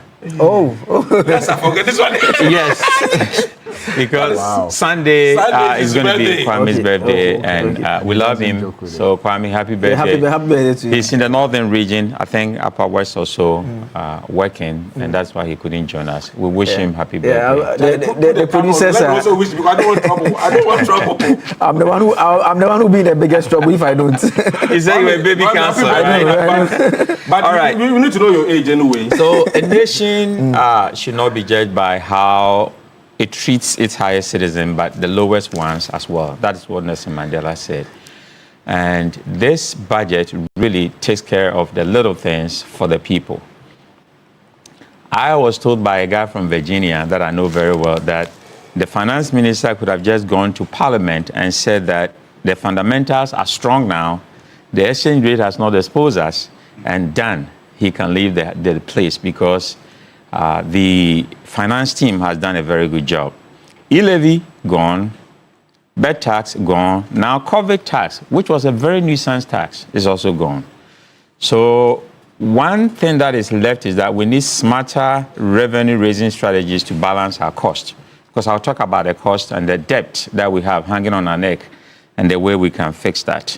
So the fundamentals are very strong now, and I think that you can never have the pace without the base. That has been our bane since independence. And Nkrumah had all the lofty ideas. He had the pace, but he didn't have the base or the people he could work with. So this budget really gives us the hope that now that we have the base, the foundation strong, let's begin next year with the pace that we are looking for. And I'm talking about building a lot of factories everywhere, building hospitals, building schools, building bridges, building parks, national parks. All these things that we need next year.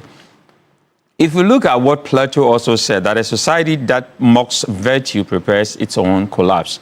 And what is the virtue in this budget that we saw? I saw courage, I saw compassion, I saw that there's financial prudence, discipline in this budget. For example, ECG revenue raised by 90%. That gives me hope. ECG was making 9 million cedis every month, now raised to 1.7 billion, which is really hopeful. We also have a very strong, stable, and hopeful economy, which is the dream of many people. I've been told this morning that most people feel that they don't feel the impact in their pocket. So I think the government should do more so that people will feel the impact, in their pocket, which is very important to me. Now, the president also ordered that maize, rice, chicken, eggs should be produced in Ghana, which is a great thing. I am even moving to the fruits and the vegetables that we have. A lot of maize, a lot of rice, a lot of these vegetables are getting rotten. Mangoes, oranges, let's buy them for the schools so that they can eat and have the balanced diet. Because unless we begin to, buy what we produce, we will always have a problem. Then the cedi appreciation, remember 16.35, now 10.92. From November 2024 to November 2025, we've been able to save appreciate the cedi by 35%, which is a good thing. Now I'm going to talk about the debt. Our debt was 726.7 billion. That was 61.8% of the GDP. Now, in 2024, has been reduced to 630.2 billion. That is 45% of the GDP. So within 1 year, the government has been able to save us on the GDP 17%. That is awesome within 1 year. And I'm talking about the base before we have the pace. So the foundation is being built. Without a foundation, all the ideas will never work because you need a strong foundation to build that house on.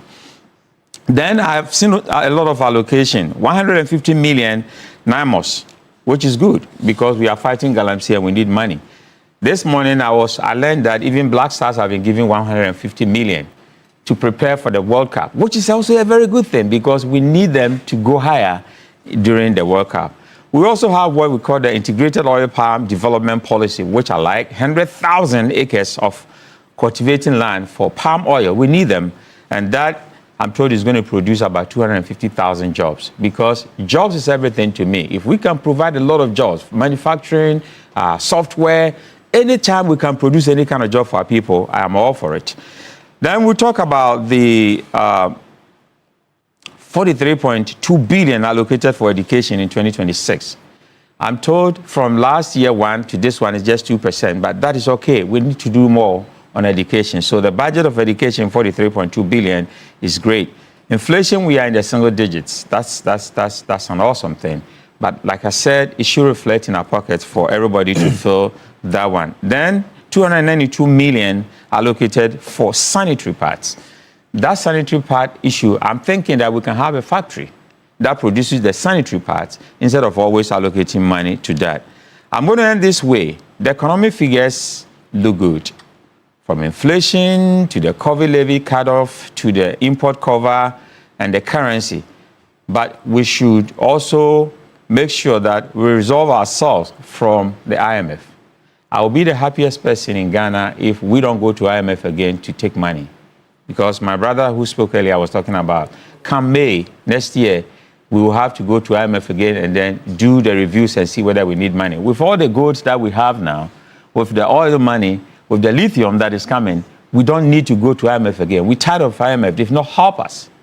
So we should win ourselves from the IMF. Then we also have to have fiscal discipline. If we are having a revenue of 268 billion, but an expenditure of over 300 billion, it means there is that kind of gap. So what do we do to increase the revenue stream so that we can offset the expenditure that we are having?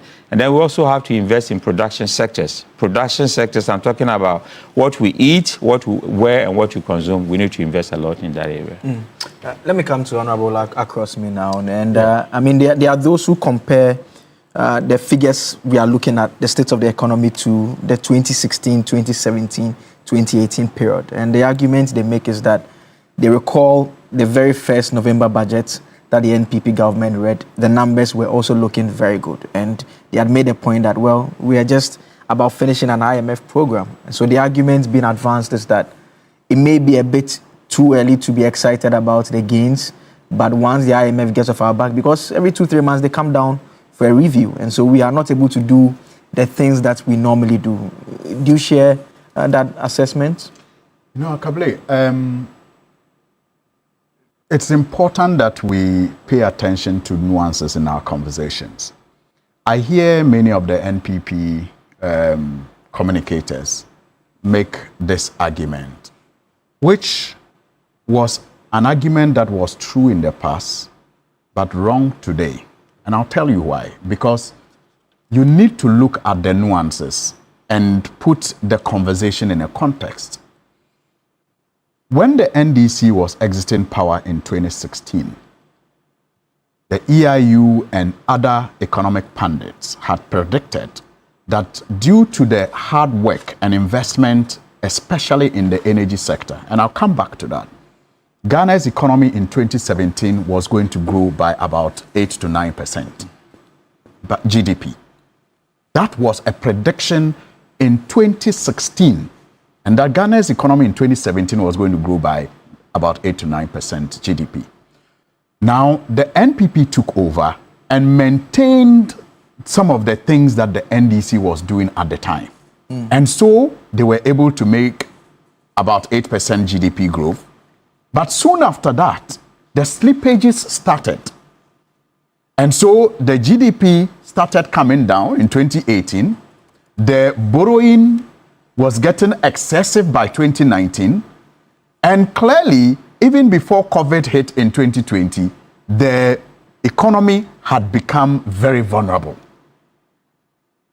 So if today you compare 2016 to 2017 to 2024 to 2025, tell me which pundit in 2024 predicted that our economy was in good shape. And so if the NDC comes and are posting positive figures, it's because it inherited a good economy. Clearly, the pundits actually predicted that it was going to take longer than it is taking currently to come out of the mess. It should clearly tell you that there's a better management at play. I mean, you can slice it and dice it however you want, but the two scenarios are not the same. They may be similar, but they are not the same. Look, I hear the talk about, the external factors are favorable. Gold prices have gone up. Cocoa prices have gone up. We are not just talking about the impact we are speaking on the economy today is not just about price. It's also about volumes. And something is usually done to increase the volume of gold, for example, that goes out. The transformation and reforms that you are seeing in the gold sector is what is contributing to, earnings from the gold exports. Yes, the price is good, but the volumes have also come about as a result of the reforms that we have put in place. Same as cocoa. And, I heard Prof. earlier talk about rainfall patterns and all of that. Look, it is true that in 2024, the rainfall patterns were not favorable. But in 2023, they were. And in fact, they were better than we are having in 2025. And so it is not just about rainfall patterns. It's about prudent economic management.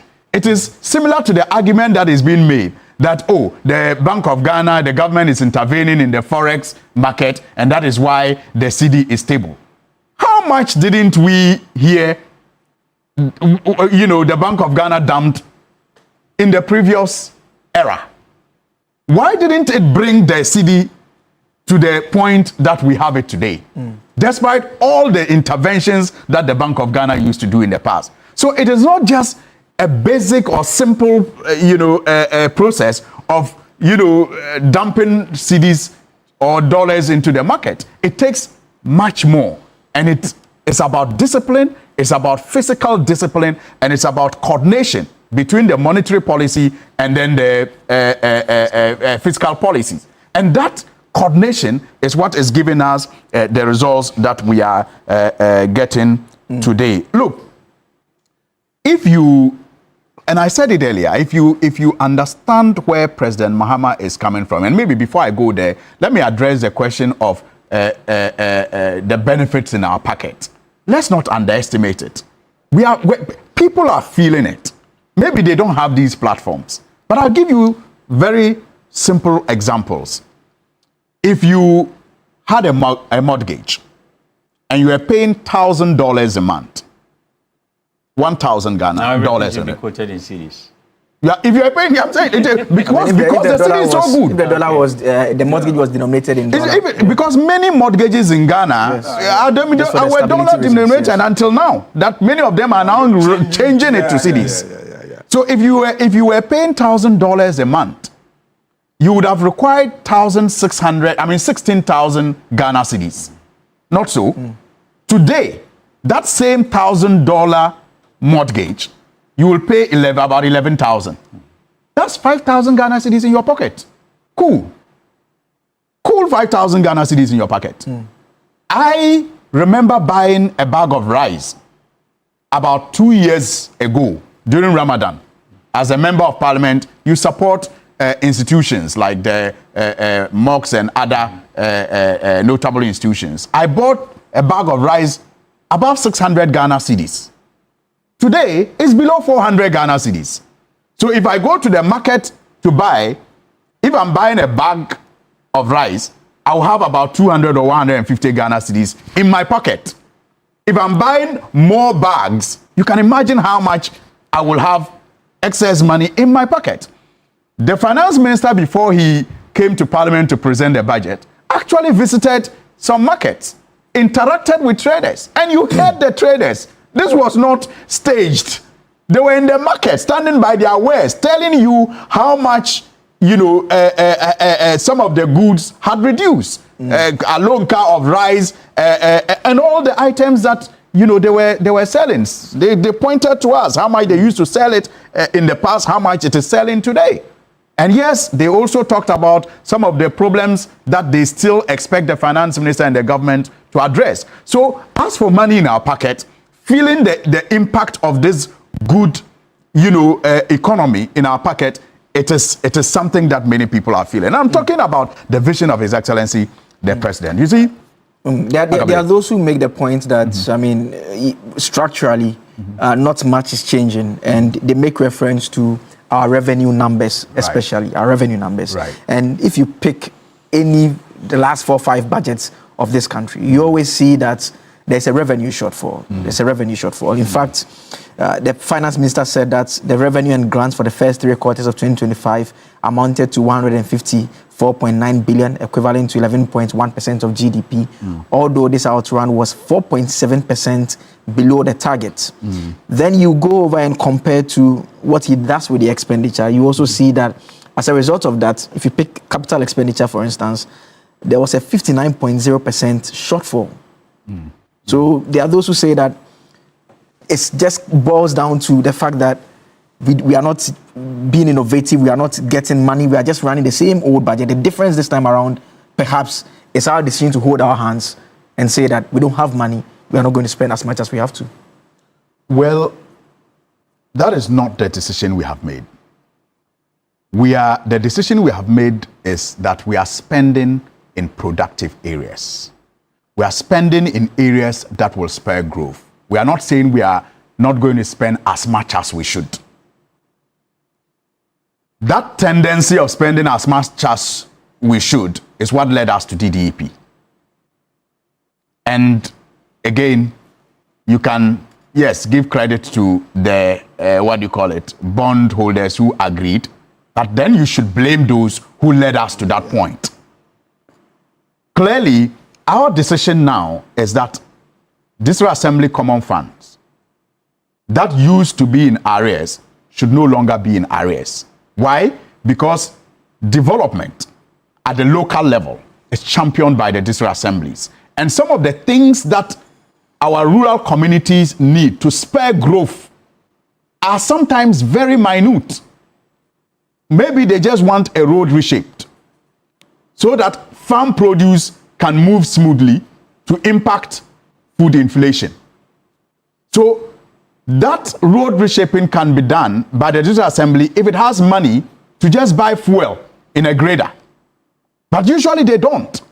So you find a finance minister who prioritizes that expenditure. You find a finance minister who prioritizes national health insurance and says that, look, a healthy nation is a wealthy nation. And so people should not have problems accessing health when they fall sick. So today, the National Health Insurance is up to date with its releases and paying claims. You have a finance minister who prioritizes Get Fund releases, because the government appreciates that we need to develop our human resource capital, starting especially at the basic level. So it is not like it is not spending, but it is spending in productive areas, in areas that will spur growth. And you see, His Excellency President Mahama is doing something that many haven't perhaps noticed yet. In his first administration, he prioritized the energy sector. He prioritized the health sector. He prioritized the education sector. And those sectors saw massive infrastructure growth. He moved our generation capacity in terms of power to an unprecedented level.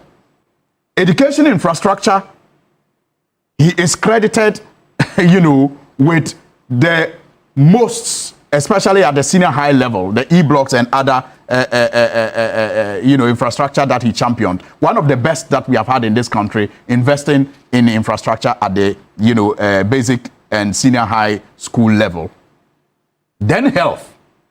His idea of making Ghana a health tourist destination by championing health facilities across the country and regions, making sure that every region gets a health facility. So he championed education, health, and energy. And you cannot, the record there is unprecedented. Okay. Now, he hasn't abandoned that. He hasn't abandoned that. That is why you have the talk of the construction of a Ghana gas processing plant 2. Yeah. Remember, we talked about how the first gas processing plant was a game changer, and indeed it has become a game changer. He wants to do a second one. He hasn't abandoned education. That's why he's thinking of doing about 200 basic schools, and more infrastructure in the educational sector, like moving 40 category C schools to B, and upgrading the B ones to C. He hasn't abandoned that. He also hasn't abandoned health.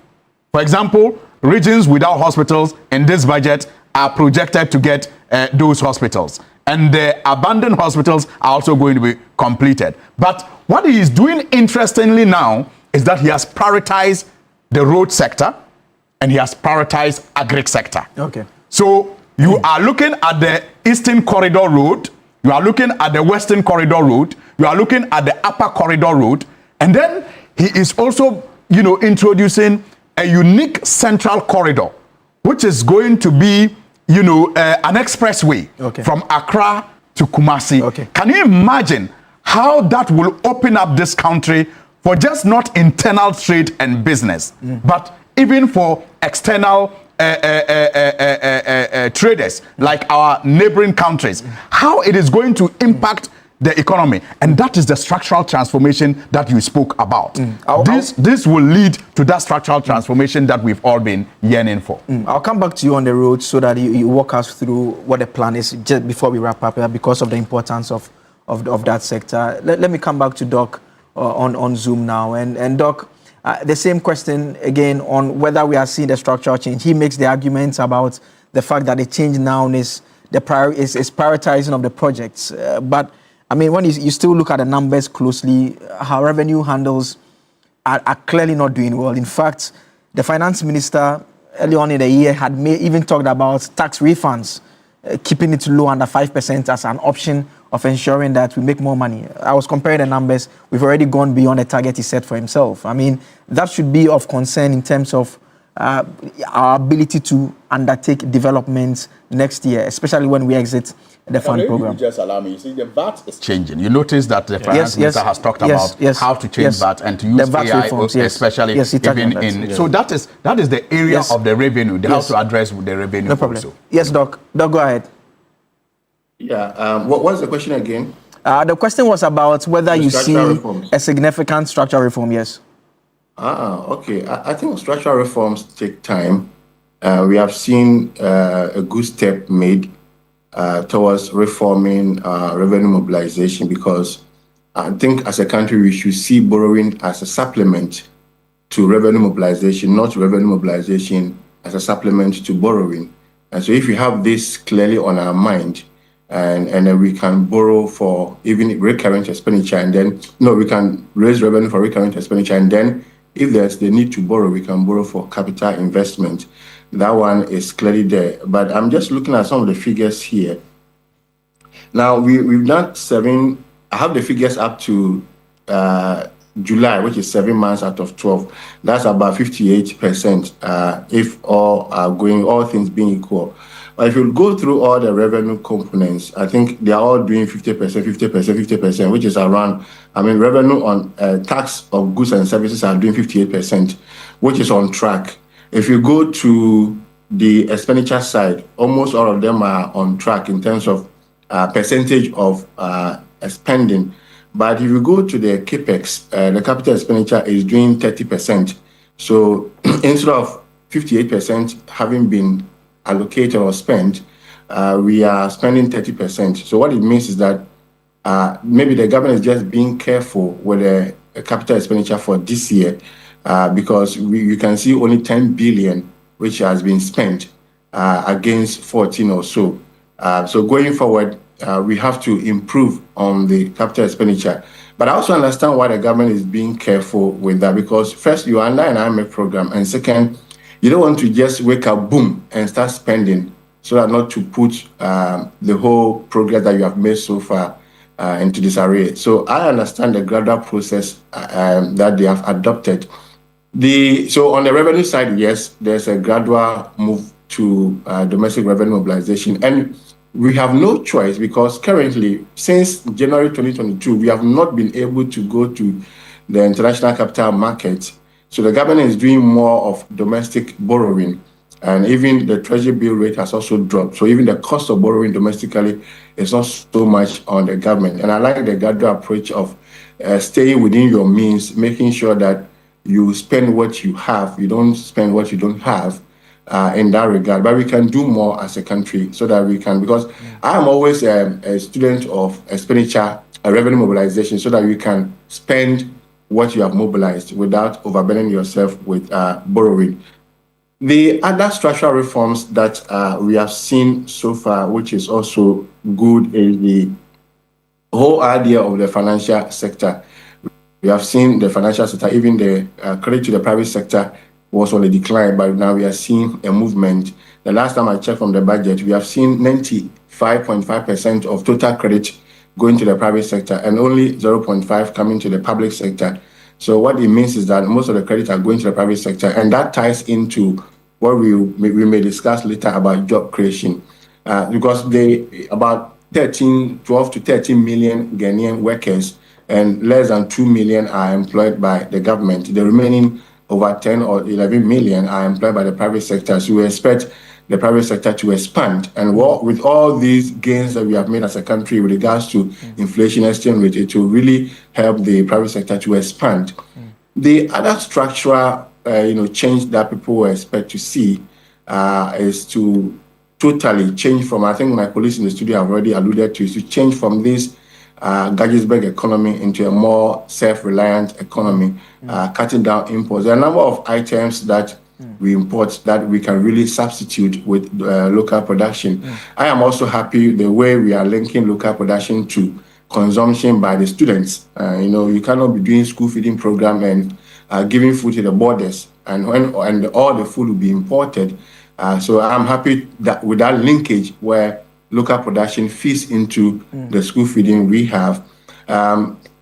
So a number of things must be done. Okay. I don't think we can use few years to actually transform the structure of our economy. We have to start as a country, and I think we have started in the previous years, 2013, 2009. We've seen some reforms going on, but we are not there yet as a country. Okay. Because if you take a look at the imported items, I mean, there are so many things that we can easily produce them. And then you talk about the export of primary commodities that we have to change from.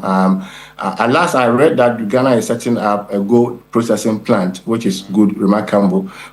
So we should be setting up such plants. Okay. If you have a factory that processes gold into refined materials, in that factory you employ an accountant, you employ a cleaner, you employ a driver.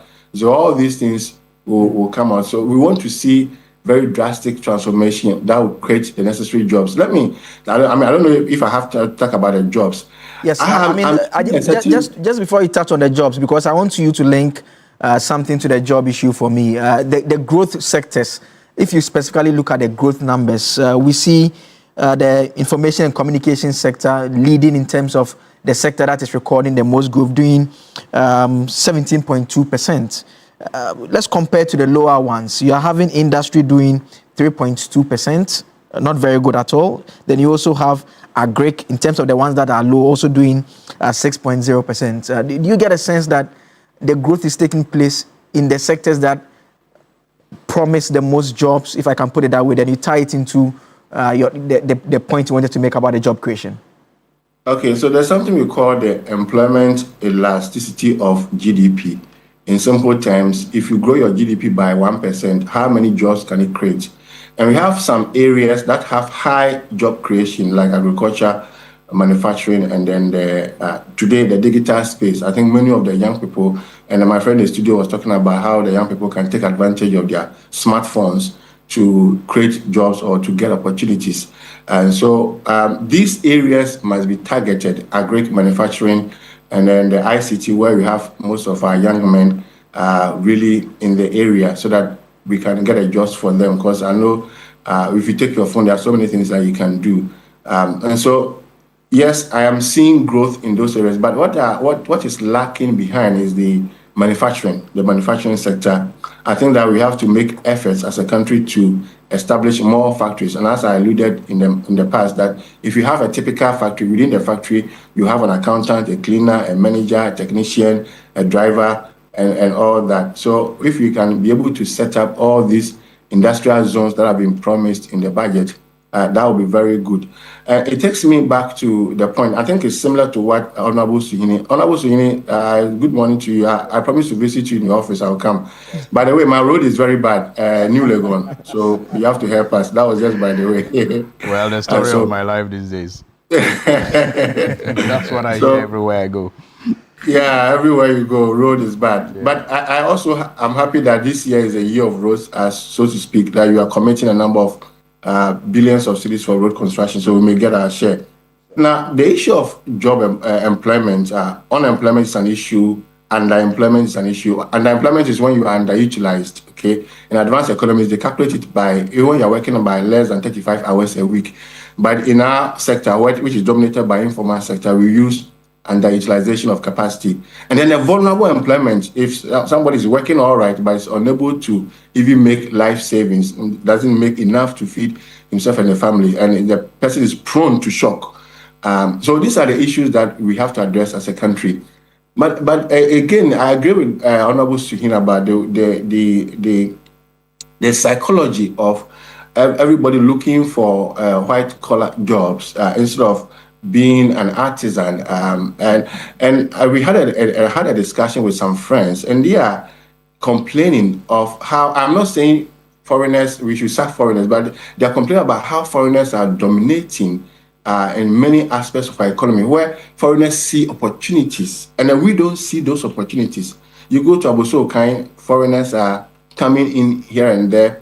You go to the farms. He said I have a friend I will mention, he said he went to Volta region and he saw that most of the farms were being operated by Voltarians who had migrated, and Beninoans who had migrated to the Volta region. You go to the northern part of the country, you see so many of these people from Burkina and Mali having migrated, and they are doing some of these things that maybe a typical Ghanaian will not want to do. If you talk to any landlord or house owner, they will tell you that the carpentry work, the POP work, the painting work, graffiato, or they prefer to employ people from Togo and Benin and Ivory Coast, Cote d'Ivoire, than employing Ghanaians. I don't know whether it's the Ghanaians who are not interested anymore in this artisanal work, or the landlords are rather leaving the Ghanaians and employing the foreigners. So it should always be about cheaper labor options. Hello? I mean, the cost of the labor is cheaper.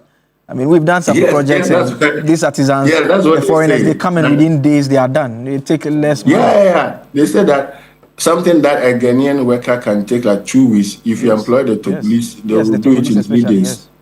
And they charge lower. So, because all of us cannot go into the army, and you said in your introduction, only 4,000 can be employed. Out of 60,000, and 30,000 are qualified. So 4,000 out of 30,000, not everybody can be a lecturer or be in the studio as a journalist or be a fire service worker. I mean, some of us can really do well. I have some uncles in Kumasi who have shops in Kumasi magazine, and they are very rich, more richer than those of us doing white-collar jobs. But I mean, so the conversation of job creation shouldn't be limited to what the government can do in terms of direct job creation. it should not be limited to white-collar jobs. I think we should broaden the conversation and embrace what the private sector can also do, given the favorable macro environment, and the fact that it shouldn't be a white-collar job. It should be the skills, the very skills that we will need. And I am afraid to see that the way we are moving, and I read in the budget that we are going to rebase next year because of the introduction of the digital economy. So we have all this digital economy in Ghana growing. And if our youth, our people are not skilled to flow with the growth that we are seeing, I'm afraid they will be left out. So I want to, implore all Ghanaians that we should keep pace with the modernization and with the development and develop our skills. It shouldn't be about classroom or office work. It can be carpentry, it can be masonry, it can be painting, and anything which you can fetch. Because I know carpenters are paid like 10,000, 15,000. POP workers are paid like 10,000, 15,000. It's not small money. Somebody may be working in the ministry and he'll be receiving a salary of, say, 5,000, 4,000 cedis. But somebody will do a carpentry work and receiving 10,000. So we should find, joy in doing some of these things like manufacturing, agriculture, artisanal work, etc., so that at the end of the day, we all can have something to fill in our pocket as we all want. Okay. Let me come back to Honorable in the studio, and I want us to talk about, roads, and he was making reference to his area. My area,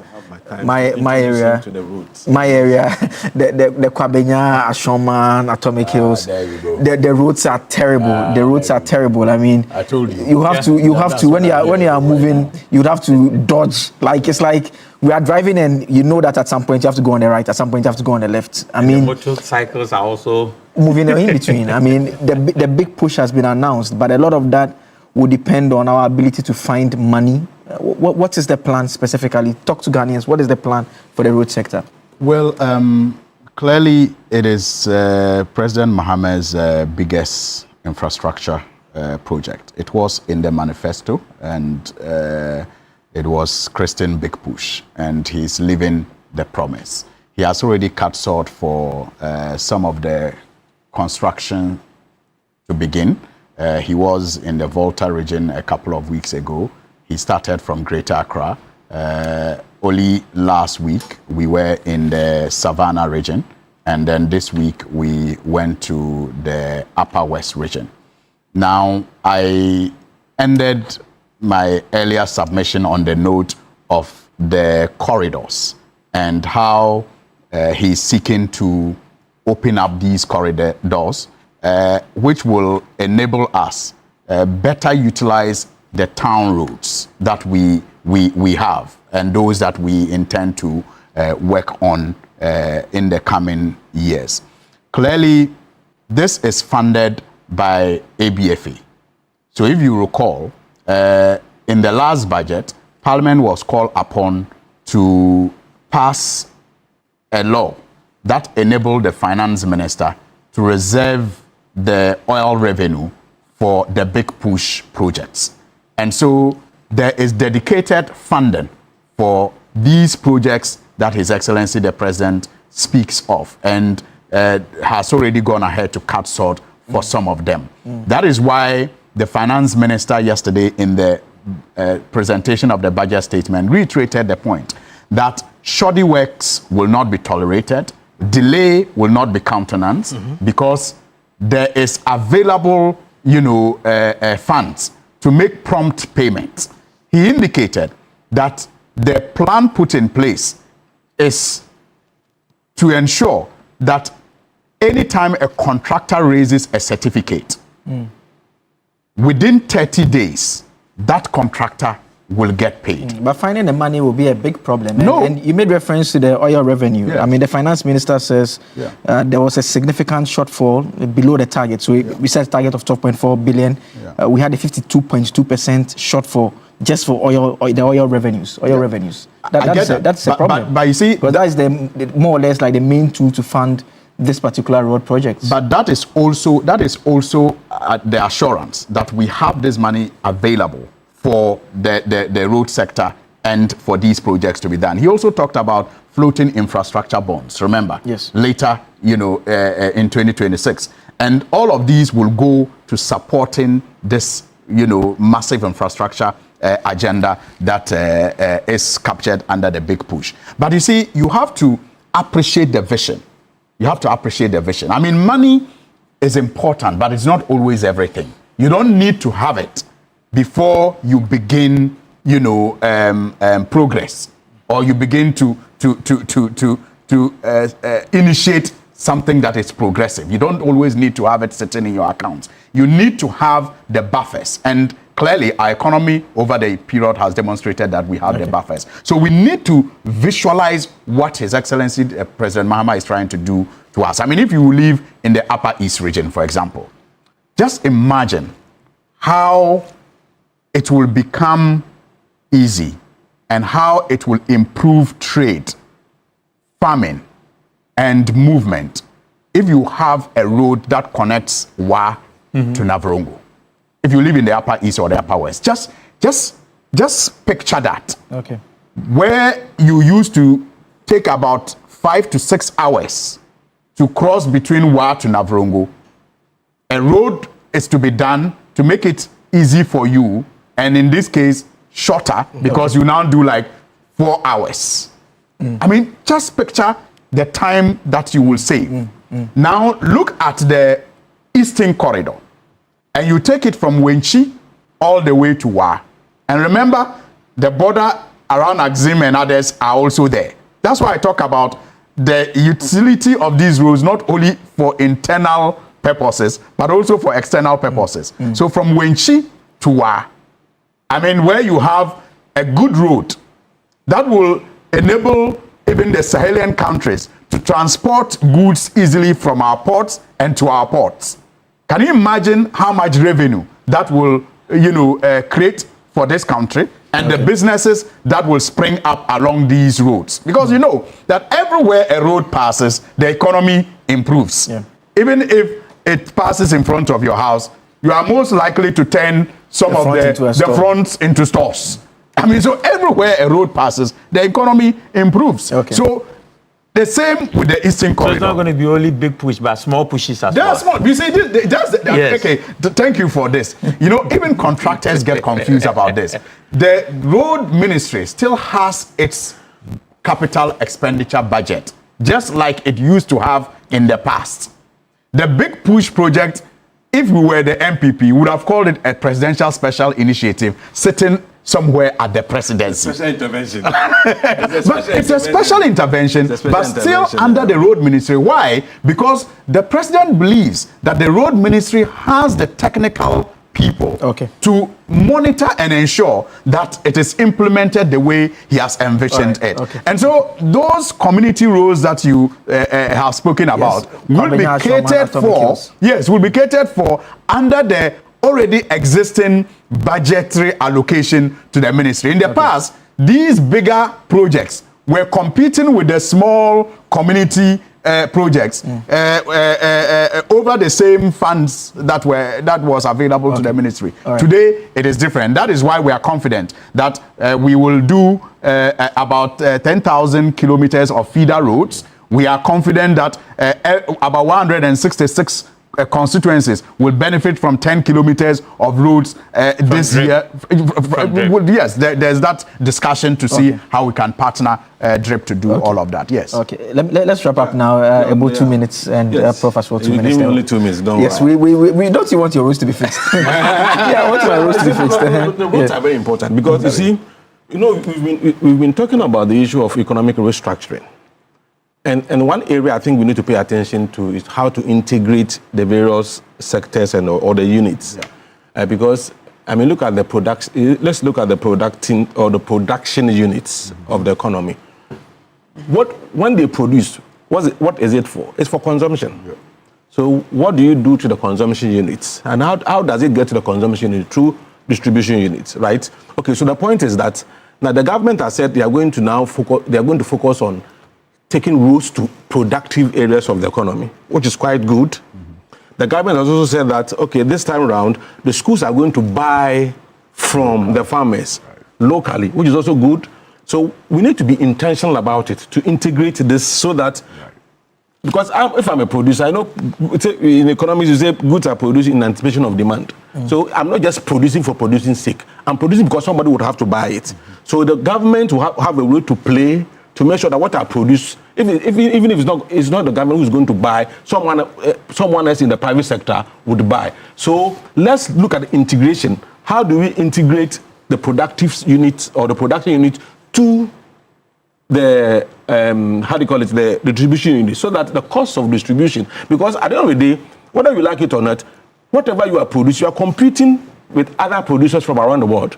So if the cost of production itself, because it has come down because of the fact that now we are enjoying a very conducive macro economic environment, if you're able to produce low, but you're not able to distribute low, still you're going to have a higher price at the end of the day for the consumer, which is going to be a problem, which means the person will reject what is produced here and buy what is cheaper options. Yes, from what is being brought from China. So let's look at how.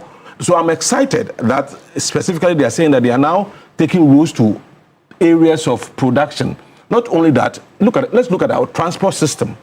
How do we reduce cost of distribution? If you have good roads and we don't have cost of distribution low, is going to affect the economy. So let's see how we can integrate all these things. And I think if you're able to do, it will help this economy a lot. Prof. Yeah, quick one. Academia should partner with industry so that we can have more entrepreneurs in our system. Very important. The big push you have, also the small pushes, because access roads to our homes and all these places that we've been talking about is also terrible. I've also seen that the service industry need to do well, especially customer services. It's something that we need to work on. It's not good. Construction is a big one.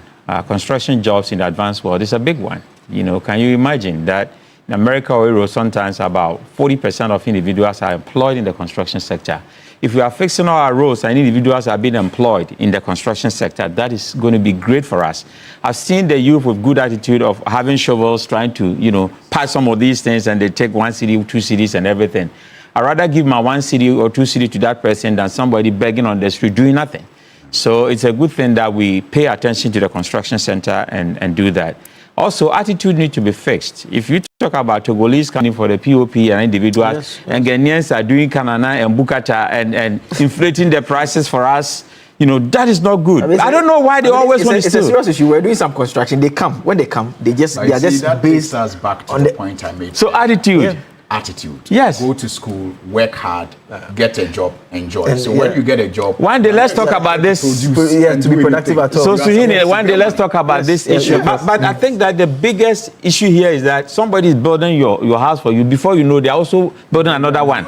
So they buy 100 bags of cement for you, and they also buy 50 for themselves. That kind of attitude is bad. Let's stop that. The other one I want to talk about is that the president is prioritizing in road and agriculture now.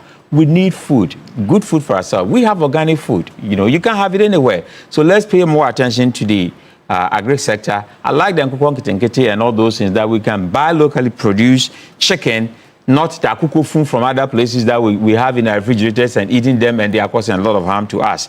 The last thing I want to talk about is that technology is our friend, and let's use it to mobilize more revenue for ourselves.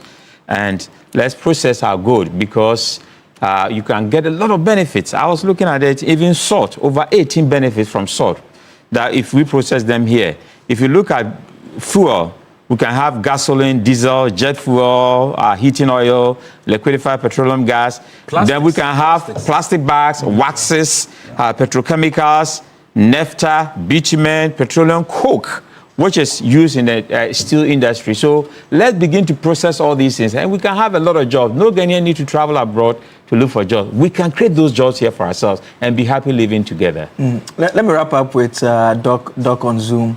Doc, final words, and if you can touch on the city for me as you wrap up as well. We all know how the city has been performing. Some of the critics had made the point that we'll see the true level of the CD when we are getting towards the latter part of the year. But we are in the latter part, and things are still looking fine.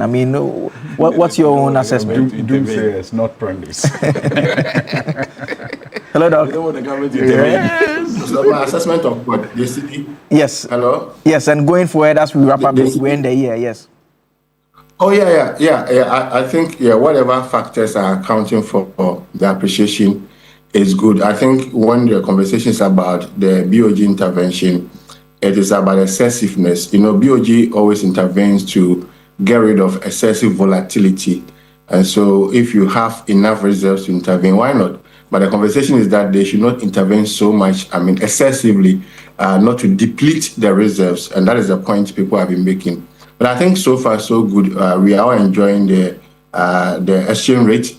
It has brought import prices down. It has also brought imported inflation down, as the reason we are seeing a downward trend in inflation. We all know the strong pass-through effect of exchange rate onto inflation. So wherever the cedi depreciates, we see high inflation, and there's an appreciation that we are seeing low inflation. I think we should, to sustain this, we need to restructure the economy, as we have always mentioned, because that is the more sustainable way, building infrastructure, building manufacturing, building agriculture, so building the base, and also the new wave of economics. And this one, I'll credit Professor Paul Alaligidede, talking about the metanomics. In other words, taking advantage of your minerals to leverage them for economic transformation, beginning with your currencies. And so we must build more good reserves, as I've indicated. If you build good reserves like 120, 125, like Mexico and Kazakhstan, our peers, I think our city will be more strengthened like this. So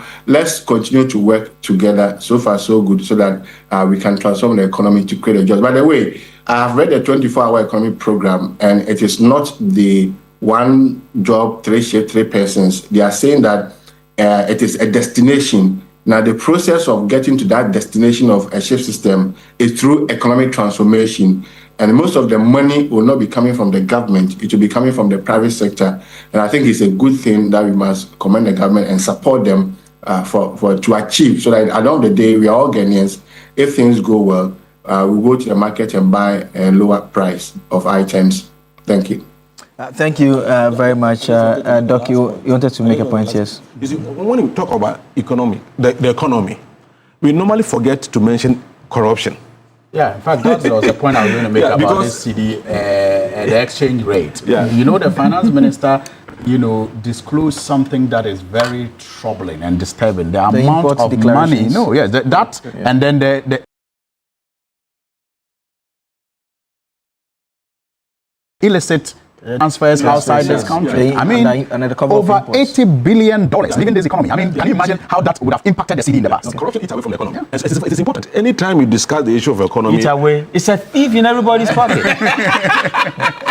But we were talking about football clubs. Yes, let me talk about the best secondary school in Ghana. Okay. We are having our 65th anniversary next week, Which secondary Saturday. School is that? It is the secondary school that has the president of the Republic of Ghana. Oh, okay.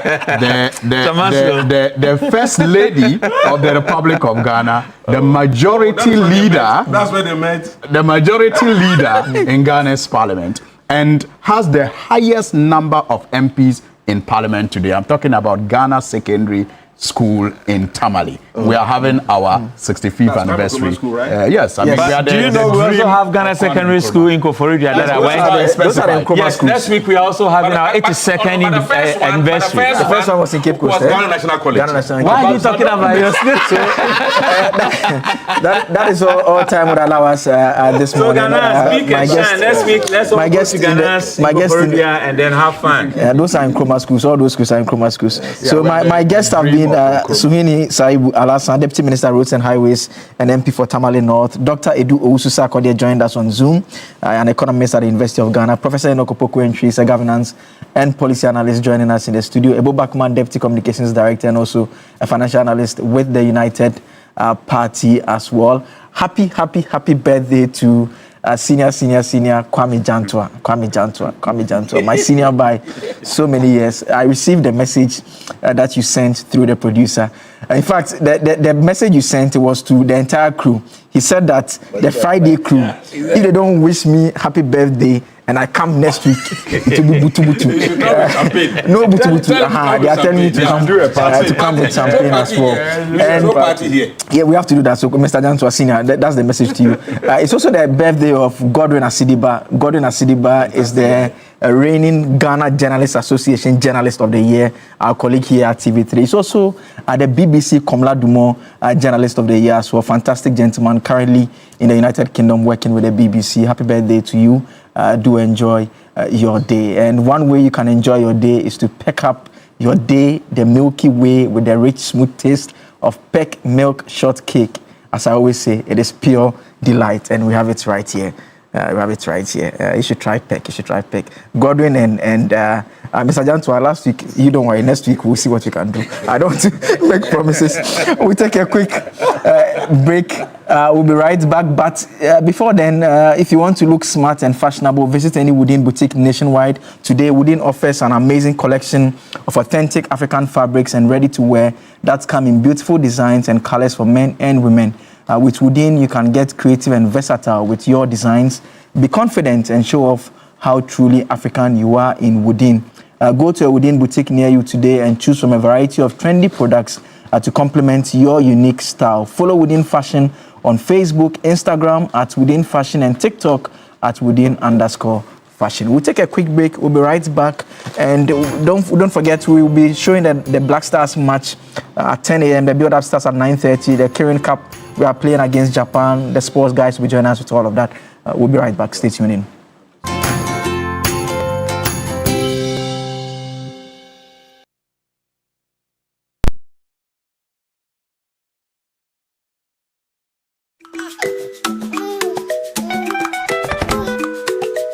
How may I help you today? We'd like to open a bank account.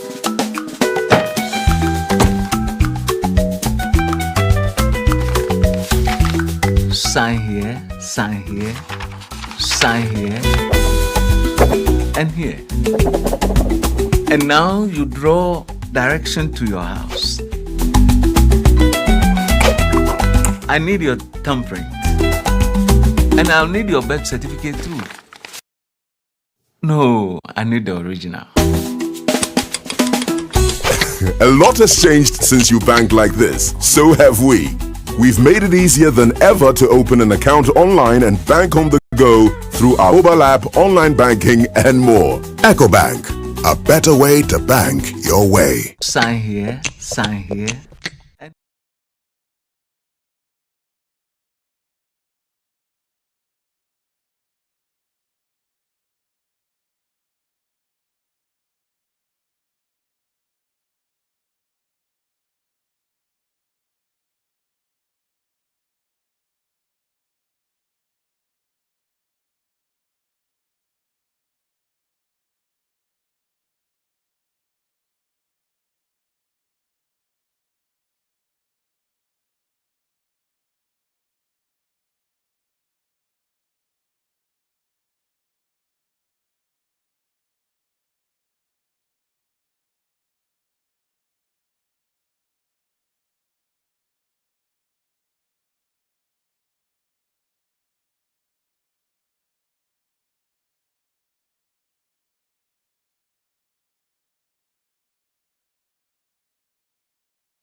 And get a third night free with all meals inclusive, starting from 4,500 Ghana cedis for a couple.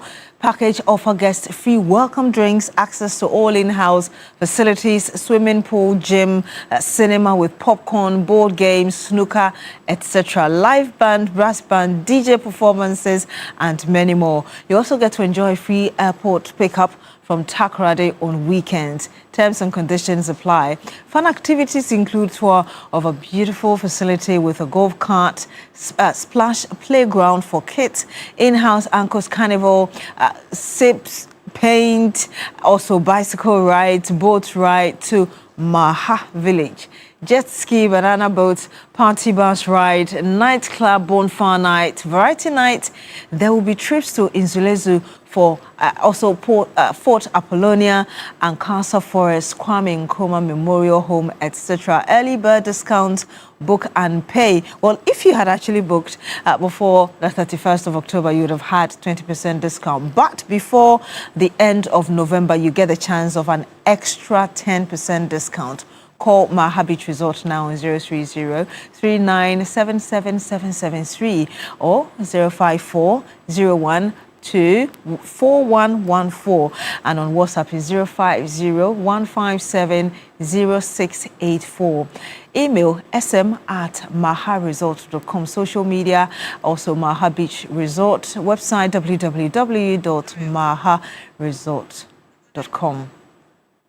And very soon, we'll be showing you who our lucky winner is, who is getting 1,000 cedis out of the 10,000 Ghana cedis we're giving out today. Well, are you looking for a university that will prepare your child for the future? Then Academic City University is the best choice for you. At Academic City, we do not just teach, we nurture creators, innovators, and leaders who shape tomorrow's world.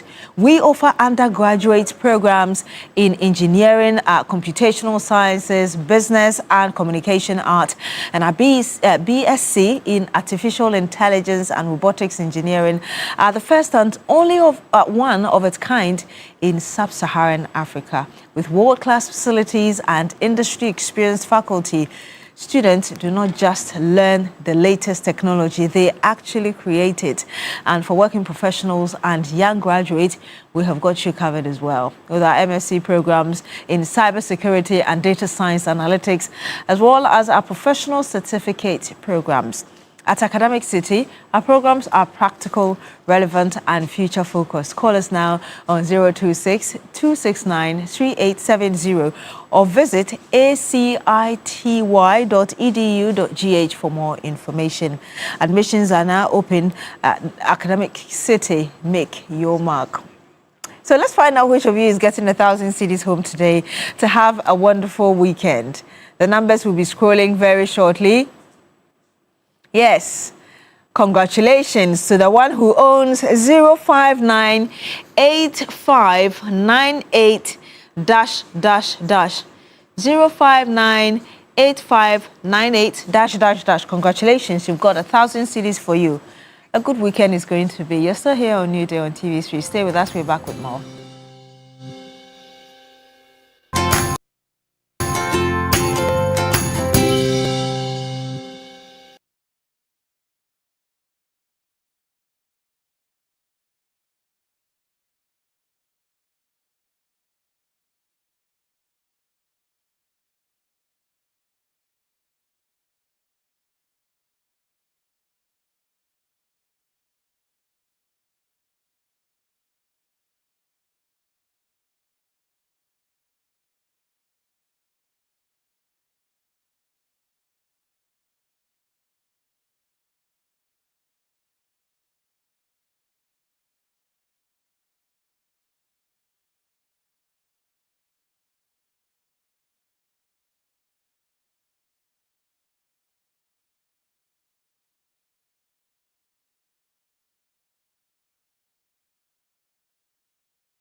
Provide installation, ongoing maintenance, repairs, and even comprehensive solar insurance against theft, fire, flood, and more. Flexible payment plans are available. The services suit homes, farms, and businesses, helping customers cut electricity bills, gain energy independence, and of course, support the environment. Contact or call them now on 030-824-9900 or 050-502-3472. Check out their website on www.optimasolarsystems.com. Social media, Instagram and Facebook at Optima Solar GH. Want to help you celebrate your birthday today. So if you're celebrating your birthday, happy birthday to you. Let's see which of you is first on our list as we wish you a very happy birthday. Oh, of course, our very own Godwin Asediba, the man of the moment. Yes, BBC Komladimo Journalist of the Year and also the GJ Journalist of the Year, amongst many other awards that he has. Godwin Asediba, yes, broadcast journalist, you are an inspiration to many from all of us here at Media General, and we love you so much. Keep the fire burning. Oh, Mr. Kwame Jantua, may God bless you abundantly. Cheers to greatness from the Newday team, from all of us, from me, from all of us. Salama to Ibrahim of Cape Coast Nursing Training College. Allah bless you. Yes, Pastor Kofi Blankson, wow, we love you. Happy birthday. Prince William Prempe Jemfi of Holy Trinity, happy birthday. Dr. Erajua Nunu, happy birthday to you, ma'am. Kamel in Shiraba Kluche, happy birthday. David Sebastian Damwa, happy birthday. Jeremiah Elikem Dakwa, happy birthday to you. Joel Obing, happy birthday to you, sir. Alexander David Bosu, happy birthday. Mrs. Regina Ya Buediwa, happy birthday, ma'am. Mr. Kwesi Lincoln, happy birthday. Mrs. Edna Na Moko Bruce Mensa, happy birthday, ma'am. Madam Julia, happy birthday. Bishop King David LC Abazeri, happy birthday to you, sir. Gloria Nikwe, happy birthday, ma'am. Hananate, happy birthday. Prophet Noble Isaac Apia, happy birthday to you, Prophet. Miss Princess Duncan, happy birthday. And that's it for our show today. Thank you so much for staying with us throughout the week here on Newday on TV3. Do enjoy the rest of our programs. But I did tell you that the Kirim Cup, we're having the live show, and it's just coming up immediately after the show. So, yes, Ghana is playing, and we're bringing you all the updates ahead of the match today. So do stay with us and do enjoy the rest of our programs. My name is Beatrice Edo. I was here with Joseph Akable from me and the rest of the team. Thank you so much for staying with us. Do enjoy the rest of our programs. Have a great day.